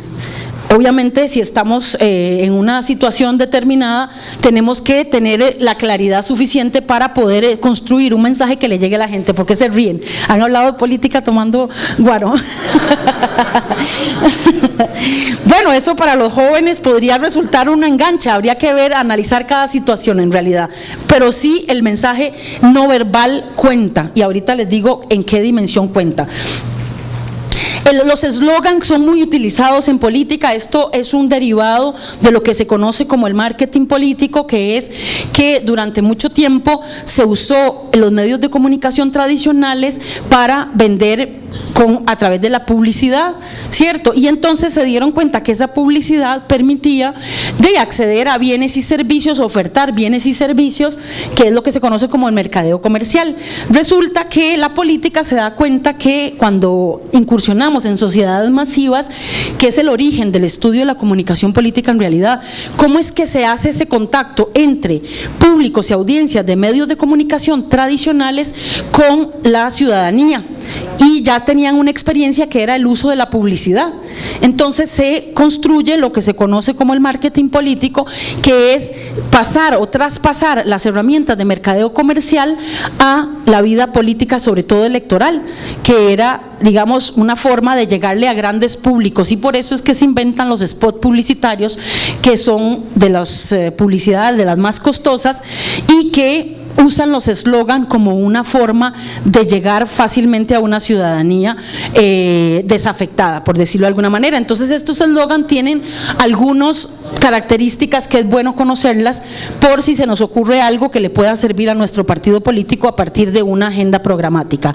Es la manera breve de expresar un objetivo de campaña, contiene un máximo de 7 palabras con la suficiente fuerza para codearse con el mensaje de la contraparte, y debe ser claro, directo, llamativo, capaz de ser leído y sobre todo pronunciado y recordado fácilmente. Entonces vean que no construimos un argumento, el eslogan es una frase que nos lleva a identificar un partido político en un momento dado. Ojo, no repetimos eslogans, ¿cierto? Entonces es muy importante los procesos creativos y de asociación que podamos inventarnos para construir un eslogan que nos convenga. Hay habilidades dentro de la comunicación interpersonal que nos pueden servir en política, es un recurso que yo puedo aportar a mi partido político, la empatía y la confianza ante el público. Vean que por ejemplo, la empatía tiene que ver con la capacidad de ponernos en los zapatos de los otros, ¿no? Yo no tengo que vivir en condiciones de extrema pobreza para poder entender y poder pelear para que las personas que viven en condiciones de extrema pobreza puedan salir de eso, ¿cierto? Es decir, me puedo identificar, puedo tratar de ponerme en los zapatos del otro, ¿verdad? Entonces, cuando yo llego a hablar a una comunidad que vive en condiciones de extrema vulnerabilidad, esas personas puede ser que estén enojadas y con la política aún más. Entonces voy a decir, voy a ir a hablar sobre mi partido, sobre nuestras candidaturas, etcétera, etcétera, pero resulta que las personas están enojadas en esa comunidad que viven en extrema vulnerabilidad. ¿Qué hago? Me enojo y digo, no, es que con esta gente no se puede hablar y me voy, ¿verdad? No puedo hacer eso, necesito construir empatías, tratar de entender por qué esas personas están enojadas. Hoy en la mañana nos dijeron, más de 20 años tenemos de tener niveles de pobreza que no se mueven. Entonces, obviamente, es comprensible que las personas, cuando lleguemos a hablarle a estas comunidades, haya algún tipo de resistencia. Tengo que generar empatía. Esto es una cosa que se construye y que puede ser falsa y la gente lo reconoce, ¿verdad? Cuando uno trata simplemente de buscar votos sin tener una empatía, y esto es una cosa muy importante. Y la confianza es también algo que tiene que ver con la cercanía que tenemos con respecto a esa comunidad. Entonces, un ejemplo muy claro de confianza es, por ejemplo, en la Universidad de Costa Rica se sabe que las diferentes unidades académicas tenemos mayoría de gente que participa y como docentes que tienen filiación partidaria, político-partidaria. Entonces resulta que si yo hago esta misma convocatoria desde la Escuela de Ciencias Políticas, podría ser que muchas personas de diferentes partidos políticos digan, no, yo no voy a esa capacitación porque probablemente esto está pensado para X o Y partido, ¿verdad? Aunque lo saquen así, aunque sea una institución pública.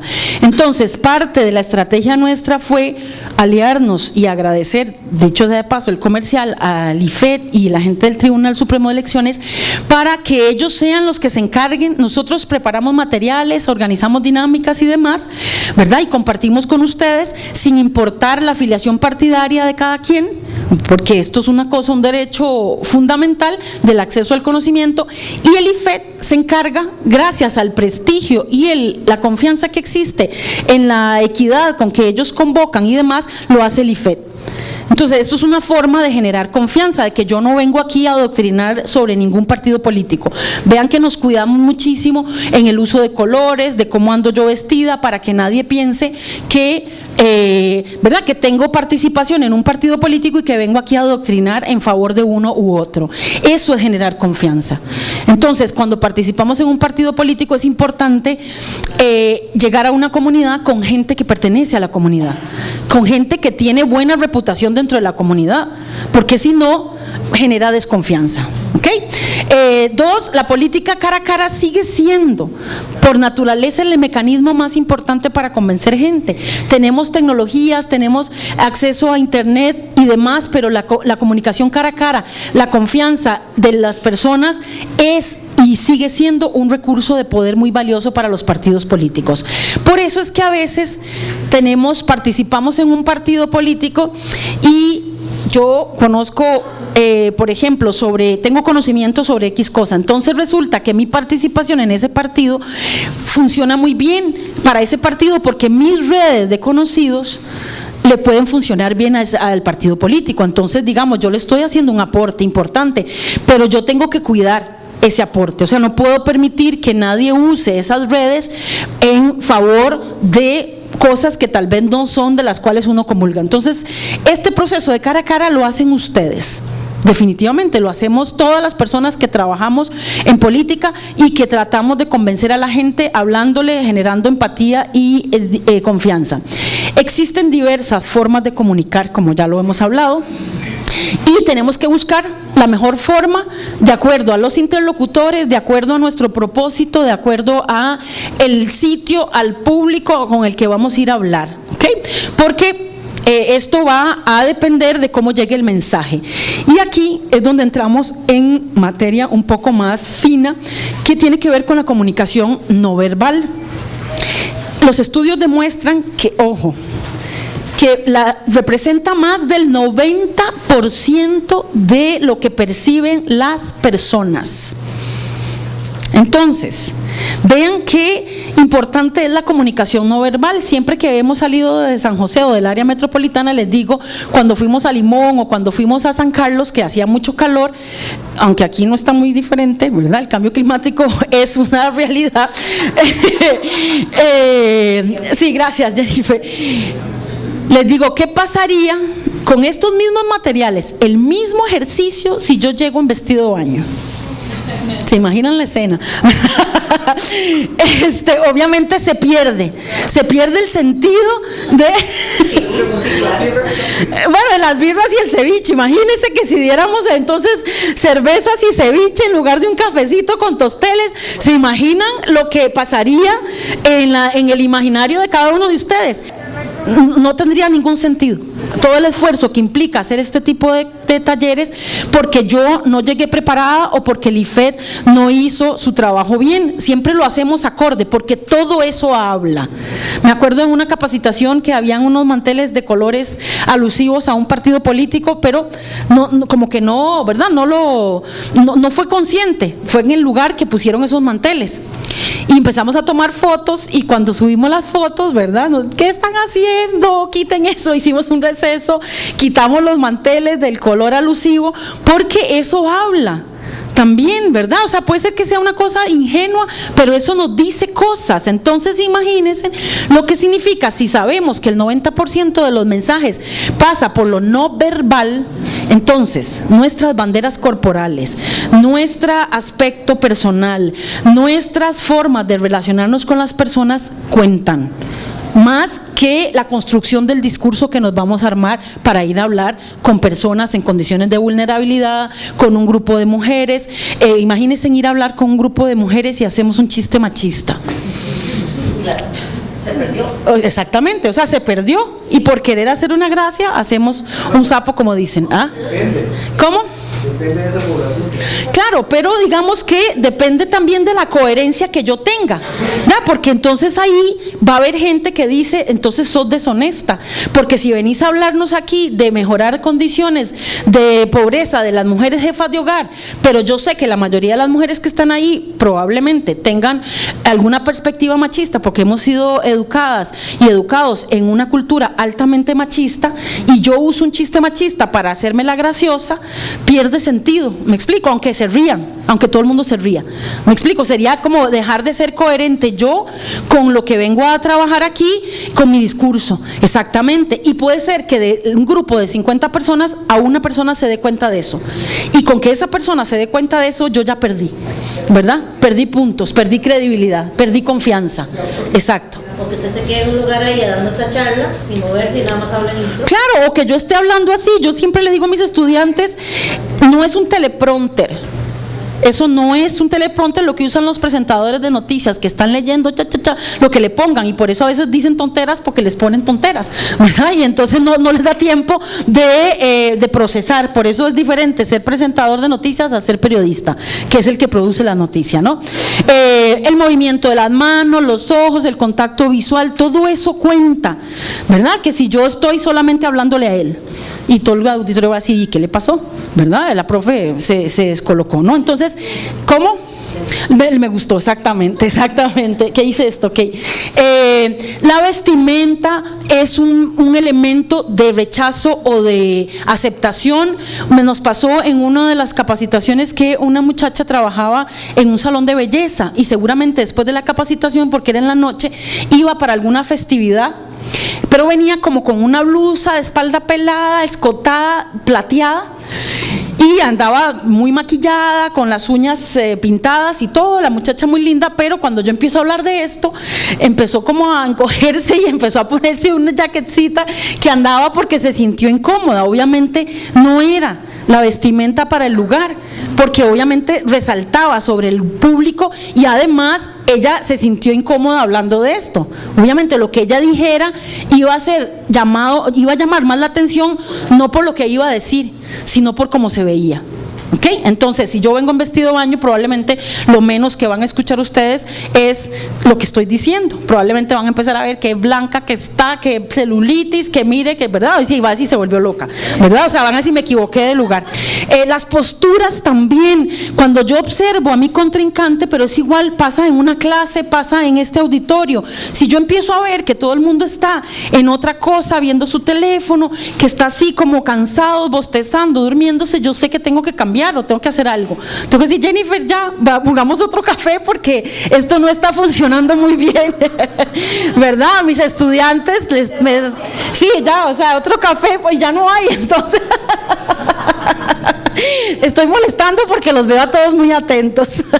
Entonces, las posturas también hablan, es parte del lenguaje no verbal de lo cual yo quiero comunicar. Entonces, si yo llego a hablar con el Señor para convencerlo sobre mi partido político, yo no voy a llegar a decirle, mire, ¿y usted qué? Y viendo al suelo, ¿verdad? Porque si no, él va a decir, ¿esta mujer qué le pasó?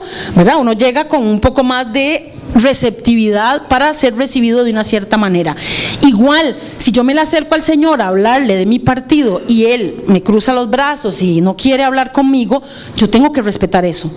Puedo leer eso, Él no quiere hablar de eso. Entonces, mejor no lo molesto, porque esto puede ser contraproducente, ¿cierto? Y las posturas me dicen eso, igual que las miradas, es otro de los elementos del lenguaje no verbal que nos ayuda a tener contacto visual. Uno tiene que tener contacto visual con todas las personas, no solo con una, etcétera, etcétera. Esto es fundamental. El paralenguaje es, sí, bueno, dicen eso, es cierto. Sí, el que los ojos son el reflejo del alma.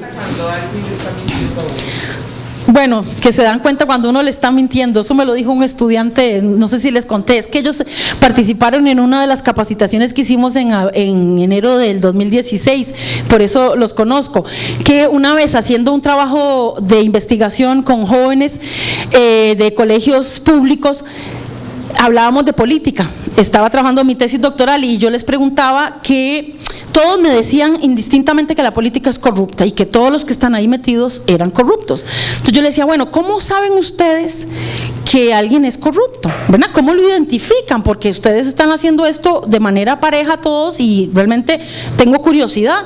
Y uno de ellos me dijo eso, vea, uno lo ve a los ojos y uno sabe si le está mintiendo o no. Y ya, y le digo, ¿cómo? Uno lo ve, sí, uno lo ve a los ojos y se lo sabe. Yo en ese momento, digamos, no había trabajado tanto estos temas y yo le dije, bueno, está bien, se lo acepto, pero me falta algo. Hoy sabemos, hay estudios neurolingüísticos que nos dicen que los gestos hablan mucho de lo que la gente, el cerebro registra. Entonces, cuando alguien se toca la nariz o cuando alguien está así, se asume como que no está seguro, o que tal vez no que está mintiendo necesariamente, pero que no está seguro de lo que está diciendo, ¿verdad? O cuando alguien se agarra del podio, ahí les puse una recomendación, hay un enlace que les puse aquí. Sí, en recomendaciones hay un enlace que dice, lo tienen en YouTube, lo encuentran, se llama Los políticos delatados por sus gestos. Son 45 minutos que los pueden ver en línea y empieza a decir todo lo que los estudios neurolingüísticos han registrado cuando los políticos hacen un gesto u otro, ¿verdad? Eso de que le dicen, bueno, pasen a un lugar, entonces el último que toca la espalda del otro líder es el que tiene posición más dominante o que quiere mostrar una posición dominante. Si se tocan la nariz o se agarran del podio o se agarran las manos, está diciendo que no hay seguridad. El cerebro lo que registra es que no estoy segura de lo que estoy diciendo o no sé cómo responder. Okay, entonces este tipo de lenguaje corporal nos dicen cosas y en ese enlace que les puse ahí lo pueden ver, muy interesante. Les decía, el paralenguaje tiene que ver con lo paralelo al lenguaje, es decir, tono de voz, el énfasis, el volumen, si uno grita o habla muy bajito, ¿verdad? Nadie lo va a oír. Entonces el ritmo, las pausas, a veces también es bueno no decir nada. A veces el silencio nos reposa, igual el tono de los chistes que hacemos, etcétera, etcétera. Esto puede también decir mucho y generar aceptación o rechazo del mensaje. El movimiento también, esto denota nerviosismo, esto denota interés, si yo asiento con la cabeza o no, todo esto son formas que yo leo. Si estoy hablando con alguien y me está poniendo atención, entonces yo digo, sí, hay interés sobre esto. Si la gente no está poniendo atención y está en otra cosa, pues yo digo, no hay interés. Entonces el problema no es de ustedes, el problema sería nuestro, que no preparamos y no hicimos cosas lo suficientemente atractivas para el público que estaba previsto, ¿no? Recomendaciones generales: evitar bostezar cuando estoy hablando con la gente, evitar limpiarse la nariz y esto de, ¿verdad?, de sonársela. Bueno, a veces estamos enfermos y ni modo, pero este tipo de cosas nos restan credibilidad. Tener contacto visual con el público, con todas las personas, de un lado a otro. Sí, ver el reloj es que no quiero estar aquí, ¿verdad? O sea, que si yo estuviera aquí, Yo me quiero ir. Exacto, pero por ejemplo, yo tengo esto aquí no porque esté aburrida, porque esto me encanta y creo que soy suficientemente expresiva para decir que me encanta, si no, no lo haría, pero tengo aquí el cronómetro para ir siguiendo, para no excederme tampoco en todo lo que me gustaría poder compartir con ustedes. Adaptar la vestimenta, no señalar a las personas porque es de mal gusto, y ahí viene la recomendación del video ese: los políticos delatados por sus gestos, ¿ok? Que habla de los estudios neurolingüísticos que se han hecho con la gente que observa a los líderes políticos, sobre todo a través de la televisión. Y ojo, ahorita hablamos de eso, pero la televisión, el audiovisual, es de los medios más usados en este momento para comunicar cosas, y resulta que la televisión tiene la ventaja es que llega a un gran número de personas, ¿verdad?, sin tener que estar viendo a las personas directamente. La desventaja es que nos amplifica cosas. Entonces siempre vacilo y digo, si yo estoy repolla, me veo más repolla en tele. Si estoy nerviosa, me veo más nerviosa en tele. Entonces son cosas que uno tiene que tener en cuenta a la hora de que participa en política y que se vuelve vitrina. Y si la vitrina es la televisión que amplifica o el audiovisual, entonces hay que tener claro qué es lo que yo quiero mostrar y qué es lo que quiero decir. Para eso puedo practicar, que ahorita hablamos un poco de eso. Y aquí viene la relación con los medios de comunicación. En este sentido, no sé si, ¿qué hora es? ¿Nos dará tiempo de hacer el otro ejercicio? No, yo creo que no. Bueno, vamos a ver si nos queda. El otro ejercicio es sobre la imagen que proyectamos y sobre lo que nos gusta y lo que no nos gusta de nuestro cuerpo. Eso es importante tenerlo claro, porque los medios de comunicación puede que nos generen, que se vuelvan un arma de doble filo, ¿cierto? Si yo no tengo claro cómo me veo en tele, pero me invitan a una discusión porque mi partido político me dice que vaya, resulta que yo voy a ir más preocupada de cómo me voy a ver que lo que voy a decir. Y puede ser que por estar preocupada de que me voy a ver muy gordita, no diga lo que realmente tengo que decir y aprovechar ese espacio, que es de los espacios más caros que hay, el uso de la televisión, ¿no? Y de los espacios más cotizados. Entonces, hablamos de esta relación con medios. Les decía hace un rato que no podemos hablar de la comunicación política sin pensar o reflexionar sobre el vínculo que hay entre la vida política electoral y el funcionamiento de los medios de comunicación, porque vivimos en sociedades masivas que necesitamos acceder a estos medios tradicionales para poder llegar a la gente. ¿Okay? Porque son sociedades masivas. Ya dijimos que el cara a cara es importante y que eso sigue funcionando, pero para los partidos políticos es muy atractivo los medios de comunicación tradicionales porque han sido por excelencia los mecanismos a través de los cuales llegábamos a las personas. Hoy tenemos otras herramientas, pero estos medios que son todavía la televisión sigue siendo el medio por excelencia a través de los cuales las personas se informan. Entonces, la tele, la prensa escrita y la radio son medios a través de los cuales podemos llegar a una gran cantidad de gente, pero tenemos que saber cómo funcionan para poder usarlos estratégicamente. Entonces, la radio me permite frases claras, simples, rápidas, cortas, repeticiones cuando voy a la radio. A veces la radio me permite ir en pijamas porque la gente no me está viendo. No importa que yo vaya despeinada, no importa que yo vaya en pijamas, pero no me está viendo la gente. Claro, ya no, porque ahora la mayoría de los programas de radio pasan por Facebook Live y pasan por Instagram o por televisión, y entonces estamos listos. O sea, la radio es súper noble, llega a muchas personas, tiene la virtud de que yo puedo estar haciendo otra cosa y escuchando radio. Yo puedo ir en una la presa y escuchando radio. Entonces, las personas que nos invitan a la radio, yo tengo que tener claro cómo funciona eso, y ahora tengo que pensar un poquito mi bandera corporal, porque puede que haya gente viéndome también en redes sociales, ¿no? Pero normalmente la radio permite eso, es más amena, más, ¿verdad? Se concentra más en lo que tengo que decir que en cómo me veo. ¿Okay? Y eso es una ventaja muchas veces, y muchas veces para nosotras las mujeres es más complicado, porque esta cosa, el peso que se nos ha puesto sobre nuestros cuerpos, se vive distinto a como lo viven los hombres, ¿no? La prensa escrita es también un medio para llegar a la gente, pero sabemos que cada vez más la gente lee menos, ¿verdad? Entonces es muy difícil acceder a este tipo de medios de comunicación. Además, los espacios de opinión en los medios de comunicación tradicionales de prensa escrita están cooptados. Entonces, si uno quiere participar en el espacio de opinión en un medio de prensa escrita, tiene que conocer bien, digamos, cómo insertar, tiene que conocer bien la línea editorial, porque yo no voy a escribir un artículo de opinión para un medio que su línea editorial no concuerda con la agenda de mi partido. Entonces no puedo esperar que ese medio de prensa escrita cubra una actividad o que me inviten a participar como opinóloga si estoy escribiendo y participando de una agenda que no tiene nada que ver con ese medio. Hay una cosa que es clara: los medios de comunicación son empresas comerciales con criterios de rentabilidad. ¿Okay? Entonces buscan cosas que les sean afines, son entes interesados por naturaleza, igual que la política, y parte de la crítica que hacemos en este momento es que los medios de comunicación tienen un gran poder de influencia en la opinión pública, ¿cierto? Pero actúan como empresas, entonces, porque son empresas. Totalmente. Entonces, esto ha venido a paliarse un poco con el acceso a internet, pero en realidad esto de la prensa escrita es muy claro, que a veces la gente dice, es que no nos cubren los periodistas, no sé qué. Bueno, es que si no sabemos cómo comunicarnos con ellos, no hay forma de hacerlo. Para eso los equipos de comunicación de los partidos políticos tienen que saber cómo es que se construye una noticia.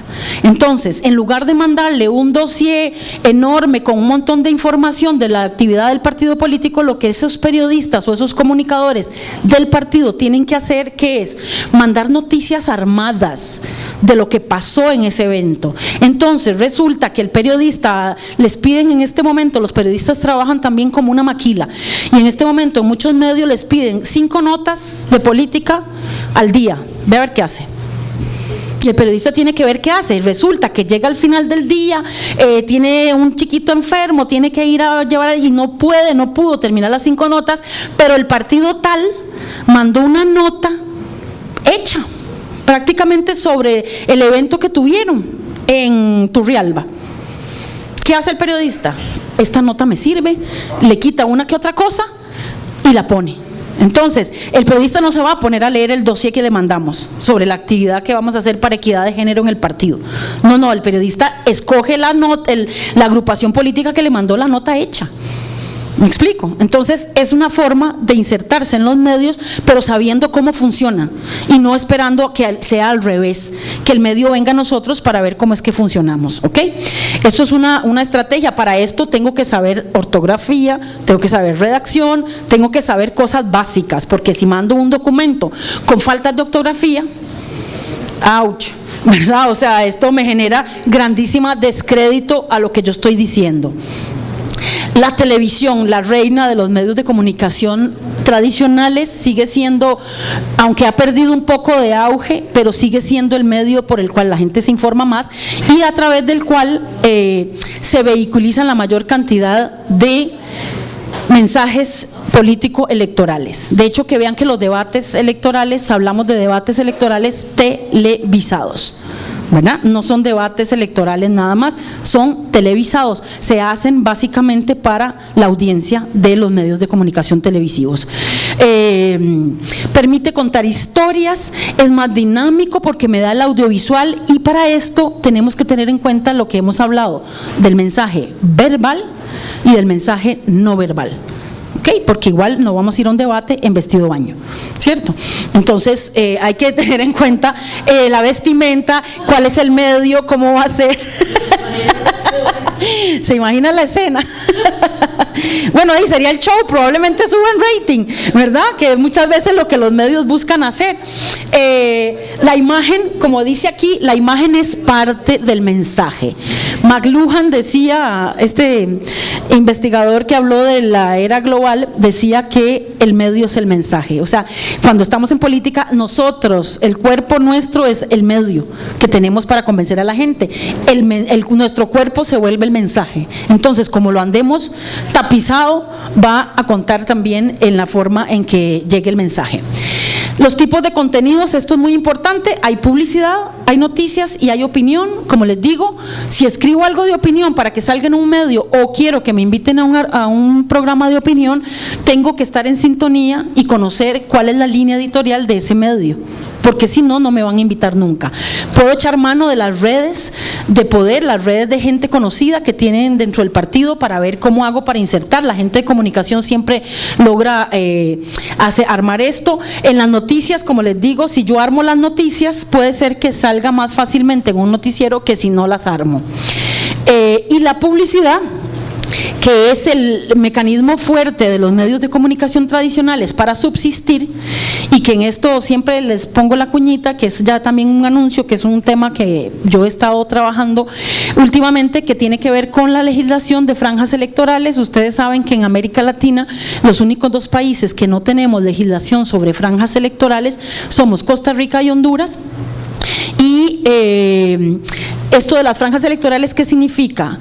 Que los radio y la televisión deberían de ceder espacios gratuitos y obligatorios en campaña electoral a los participantes de los partidos políticos en competencia. ¿Por qué? Porque estos dos, la radio y la televisión utilizan el espectro radioeléctrico. Eso es una discusión que se va a venir necesariamente sobre la legislación de medios de comunicación. Tenemos una legislación de radio y prensa, de radio y televisión de 1959, creo, y es una cosa totalmente obsoleta. No se paga como se debe por ese espectro radioeléctrico que nos pertenece a todas y todos. Entonces, esto es una cosa que yo trato de promocionar, es un buen elemento de agenda, solo que no es un elemento muy apreciado por los medios de comunicación, pero esto es una tarea que tenemos pendiente en política electoral, ¿verdad? El tribunal ha hecho sus esfuerzos por tratar de cambiar este tipo de legislación, pero obviamente hay muchos intereses de por medio. Si tuviéramos ley de franjas electorales, habría un ahorro significativo en lo que se paga por publicidad. Y esa publicidad, quiero que sepan que la deuda política de los partidos la pagamos todas y todos, ¿verdad? Entonces esto es muy importante tenerlo claro. Estos son ejemplos, ¿verdad?, de noticias, de opinión y de publicidad. Siempre digo, no tengo nada con Tío Pelón, eso fue lo que pusimos, pero puede ser cualquier cosa, ¿no? Vean que los artículos de opinión siempre llevan una valoración implícita. En este caso es un ejemplo, Uber no es ilegal, ya uno sabe lo que se va a encontrar en la nota, ¿verdad? O por lo menos sabe por dónde va encaminada, mientras que las noticias hablan de hechos, en principio, con un nivel de objetividad diferente a lo que hay en la opinión, ¿verdad? Hay valoraciones en la opinión que se supone que en la noticia no. Las tecnologías de la información y la comunicación, las TIC, son todas. Hay TIC tradicionales como la radio, la prensa escrita y la televisión, y las nuevas TIC, las nuevas tecnologías de la información y la comunicación, es todas aquellas herramientas que tenemos hoy a mano gracias a la internet, ¿verdad? Las redes sociales en internet y demás. Las tecnologías en general de la información y la comunicación son esto, es un conjunto de herramientas que nos permiten ¿qué? Adquirir, producir. Hoy producimos, todos nosotros podemos producir información, ¿verdad? Ya no solamente los medios tradicionales, almacenar. Por eso es que, ojo, hoy más que nunca lo que digamos en un medio queda registrado. Antes se lo llevaba la memoria perdida que tenemos a veces, ahora queda registrado. En la siguiente campaña nos lo van a sacar, ¿verdad? Por eso la coherencia en lo que decimos es muy importante. Nos permite comunicar y presentar información a la vez. Entonces, estas herramientas son muy valiosas. Y entonces tenemos el uso de estas nuevas herramientas en política, que permiten varias cosas.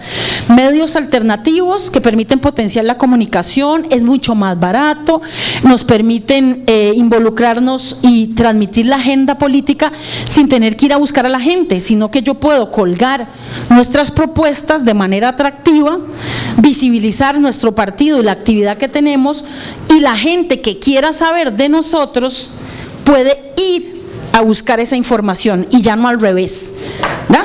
Que la publicidad la tenemos que insertar en los programas que veía la mayor cantidad de gente, y ahora más bien es la gente que va y busca lo que yo le dije que podía encontrar en el sitio de nuestro partido político. Es distinto, ¿verdad? Solo que, ojo, estas herramientas hay que saberlas usar. Por ejemplo, bitácoras o blogs es viable para poner mucha información, sobre todo información escrita, documentos. Los portales de video es para hacer cosas más cortas. Twitter, Facebook, YouTube son espacios que permiten interacción. Esta es la pequeña gran diferencia entre estas tecnologías de la información y la comunicación actuales y los tradicionales. Permiten la interacción. Entonces, si tenemos este tipo de redes en el partido, es importante que las sepamos usar. Porque si no, no vamos a tener interacción, entonces es mejor ni tenerlas, ¿okay? Porque si no las vamos a usar, mejor no tenerlas. La ciudadanía puede acceder de manera directa a las propuestas, que esto es una cosa muy buena, porque yo no tengo que andarle entregando propuestas a todo el mundo. La gente cada vez más está más interconectada y las puede acceder. Luego termino con herramientas que permiten, también registrar un poco las demandas ciudadanas. Ahí me puedo llevar un poquito el pulso, pero ojo, un like o un me gusta de una publicación que hizo el partido político o un seguidor de mi partido político no significa un voto, ¿ok? No significa un voto. Puede ser que ese like me lo puso alguien, el amigo de una amiga que vive en otro país y que está estudiando los partidos políticos en Costa Rica. Los periodistas están afiliados a la mayoría de los partidos políticos, a todos. Muchos de los que hacemos análisis nos afiliamos a los partidos políticos para dar seguimiento a qué hacen, pero no necesariamente significa que vamos a votar por uno de ellos, ¿ok? Entonces, esto es una cosa que hay que tener en cuenta, ¿no? Las herramientas, y también hay que decir que hay grupos políticos que pagan por tener seguidores. Entonces, también no es un indicador de. Sin embargo, la teoría de la opinión pública dice, la espiral del silencio, a veces, ojo con las minorías ruidosas. Entonces, a veces mucha gente da la impresión de que tiene mucha gente, muchos seguidores y son seguidores comprados, pero la gente que no conoce de esto puede decir, bueno, este partido está arrasando en redes sociales, ¿cierto? Entonces, ojo con esto, ¿no? Son un medio de comunicación accesible y de muy bajo costo, no requieren la publicidad como los medios tradicionales. Esto es una herramienta interesante a explorar en política y la gente joven tiene mucho que decirnos porque es la que más conoce sobre el manejo de estos medios. Las características es que es la ubicuidad, es decir, que están en todo lado. Esto sí hay que decirlo también. La gente está permanentemente conectada, los que tenemos acceso. Los que no, obviamente, son parte de la brecha digital. La autoría, todos podemos ser parte de la producción de contenidos en estas redes. La viralidad, ojo con esta otra arma de doble filo. Puedo viralizar cosas o se pueden viralizar mensajes que no necesariamente son positivos para mi partido. Pero hay una ley que dice, no importa que hablen mal, pero que hablen. Entonces, muchas veces la gente lo que lee es la primer renglón de la publicación en Facebook y resulta que lo que están diciendo es un montón de cosas malas de mi partido político, de mi candidato, pero lo que la gente ve es el candidato que está en la primera plana, aunque se digan cosas malas, ¿ya? O sea, se registra la viralidad de la foto más que de los comentarios. Entonces, siempre hago esta recomendación. A veces queremos criticar algo, entonces ponemos la noticia del contrincante diciendo es una barbaridad lo que dijo este señor, y lo que sale es la foto del señor que estoy criticando. Entonces la gente lo que ve es que estoy promoviendo de alguna manera la imagen de ese señor que estoy criticando, porque la gente no está leyendo lo que estoy poniendo. Lo que lee y lo que ve es el video del señor que dijo una barrabasada y que eso es lo que yo estoy replicando. Entonces, ojo con lo que posteamos. Facebook permite interactuar con personas, facilita la ampliación de círculos personales, profesionales. Recomendación: si estoy en política y tengo alguna candidatura, mejor tener un perfil personal y hacer uno público para la política. Porque yo no voy a exponer a mis hijos, no voy a exponer a mis sobrinitos, no voy a exponer a la gente menor, ¿verdad? Porque fui a una fiesta de cumpleaños, etcétera, en una cosa que es política y que estamos en vitrina permanentemente, ¿verdad? Y luego hago una publicación sobre la fiesta que tuvimos del partido para la elección de candidaturas a diputaciones. ¿Me explico? Entonces hay que saber manejar esto entre lo personal y lo político, aunque las feministas digan que para las mujeres, que tienen toda la razón desde mi punto de vista, lo personal es político para nosotras las mujeres. Entonces, tomar decisiones sobre estas redes. ¿Cómo hacer una publicación de Facebook? Para los que hacen más de 80 palabras, no usen Facebook, sino que usan un blog. 80 palabras en una publicación, porque es lo que la gente lee.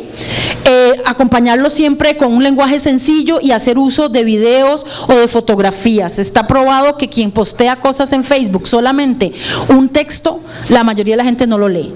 ¿Ok? Twitter, esta es otra red social que obliga a 140 caracteres, ya ahora sí se puede poner video y fotografía, podemos hacer acompañarlo con enlaces y esto nos permite tener una mayor actividad. Los medios de comunicación usan mucho Twitter más que Facebook. En Twitter yo no tengo que seguir, o sea, yo si quiero sigo a alguien o si quiero no lo sigo, o la gente me puede seguir o no, pero no tengo que pedir amistad a nadie. O sea, es una cosa un poquito más libre. Y los blogs que permiten discusiones y aspectos mucho más amplios que lo que permite Facebook, o sea, extenderse, argumentar más en los mensajes. Ya casi terminamos. Este es el pequeño elemento que les puse adicional a lo que hemos estado trabajando, que tiene que ver con los influencers o influenciadores. Estos son personas, se los puse en inglés porque el término se usa en inglés, pero la traducción es muy sencilla. Dice, se refiere a aquellas personas que nos afectan o que pueden cambiar nuestra forma de comportamiento o la forma de comportamiento de las personas.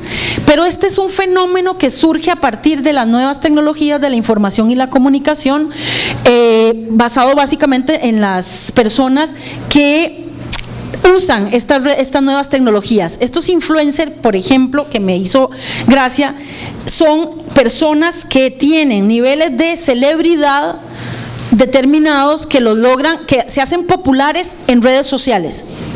¿Ok? A eso se le llaman los influencers. Esto fue el diccionario de Cambridge que se los puse ahí para decir que esto es un término que sale desde el inglés, digámoslo así, pero que lo usamos también en español para determinar este tipo de personas que tienen una influencia determinada en grupos grandes de personas. Hoy los influencers están siendo utilizados para la publicidad y la política ya lo está usando también. En este documento que les entregaron hoy en la mañana, si ustedes ven las fotografías, aparecen artistas, periodistas y youtubers. Dice por ahí, los que aparecen en las fotos con los paneles diciendo igualdad y demás. Ajá, exacto. Resulta que esos son influencers. Hay algunos que son influencers porque se hicieron en línea y hay otros que se hicieron, digamos, celebridades de la farándula, del medio cultural, pero que luego brincan a las plataformas tecnológicas para aprovechar esa celebridad que tienen o esa popularidad. Son personas que cuentan con cierta credibilidad sobre un tema. Hay empresas que usan a los influencers, les pagan, es más barato pagarle a un influencer que use una crema o que tome un cierto tipo de refresco a pagar publicidad en televisión, y les pagan, ¿verdad? Muchas veces con canjes. Esto se está haciendo en política también. Obama utilizó una serie de cantantes y de artistas del medio cultural, muchos de ellos afrodescendientes, para su campaña primera. Igualmente se han usado futbolistas, deportistas para campañas políticas. ¿Por qué? Porque estas personas dan credibilidad a un partido político, dan apoyo. Es distinto que aparezca un futbolista apoyando un partido político o a un candidato que hagamos un spot publicitario solamente con el candidato hablando a favor de su propuesta, ¿cierto? Entonces, este concepto de influencer, que lo voy a pasar rápido, ahí lo tienen. La mayoría de las definiciones que encontramos son de blogs y de sitios de empresas de marketing digital. Es una forma de pasar el marketing comercial al marketing político. ¿Okay? El uso de este tipo de figuras influenciadores o influyentes, y va a depender a la hora de escogerlos de este tipo de involucramiento en las redes sociales. Es decir, el influenciador o el influyente puede ser que sea una celebridad, como puede ser que sea un líder de opinión. Antes hablábamos de líderes de opinión, que era gente que tenía un espectro de influencia.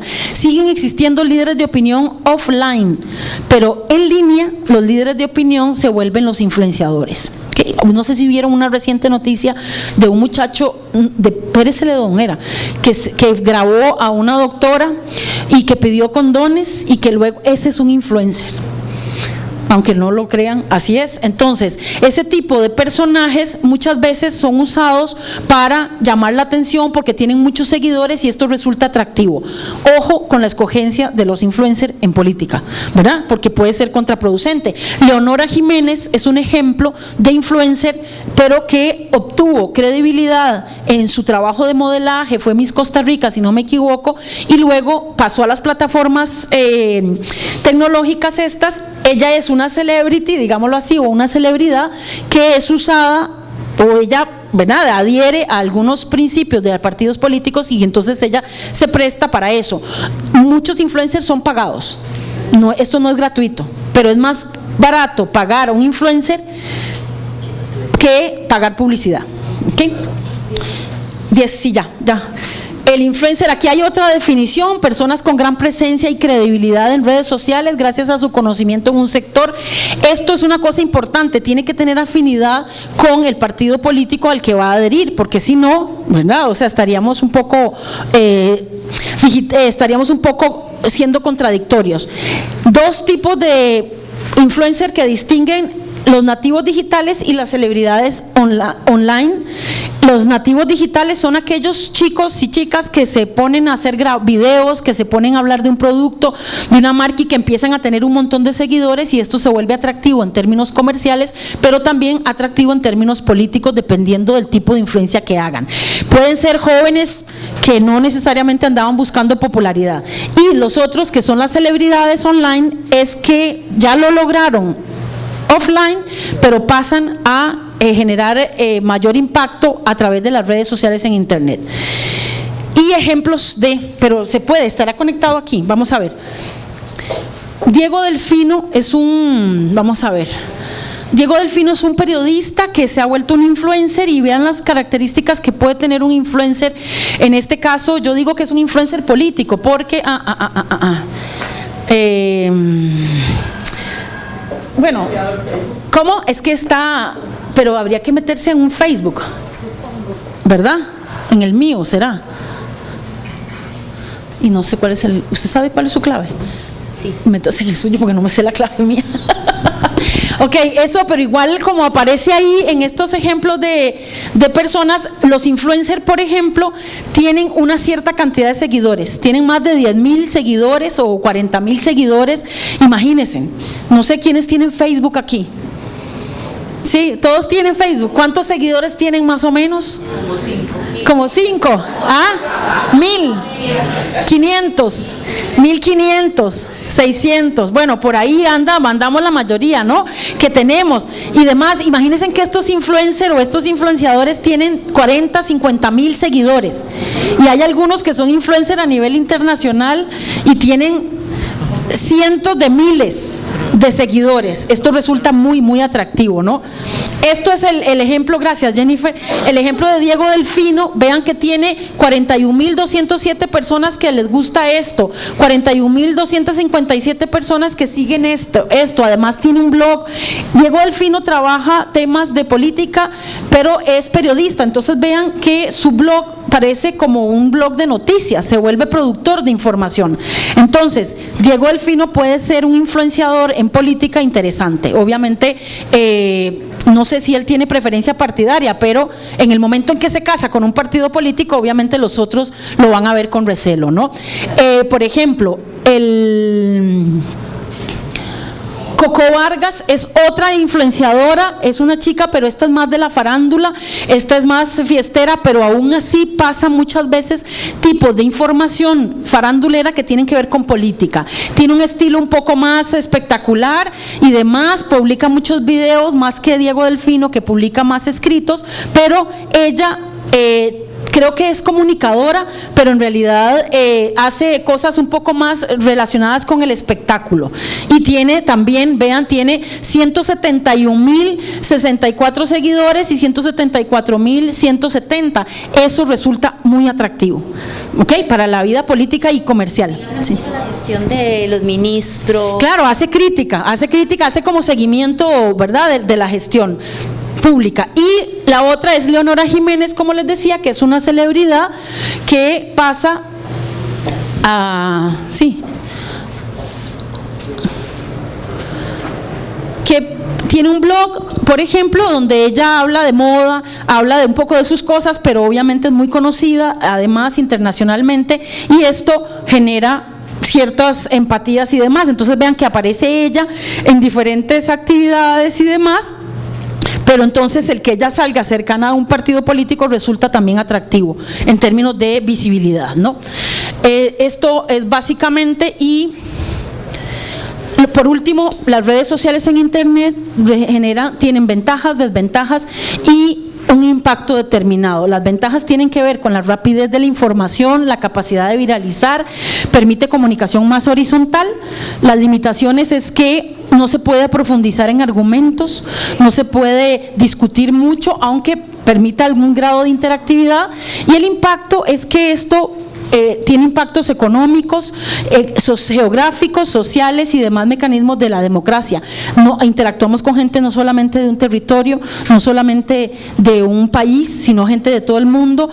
Hay una vitrina global y esto pues obviamente tiene impactos determinados. Todavía no logramos estudiar con precisión los impactos que genera la comunicación en redes sociales en internet.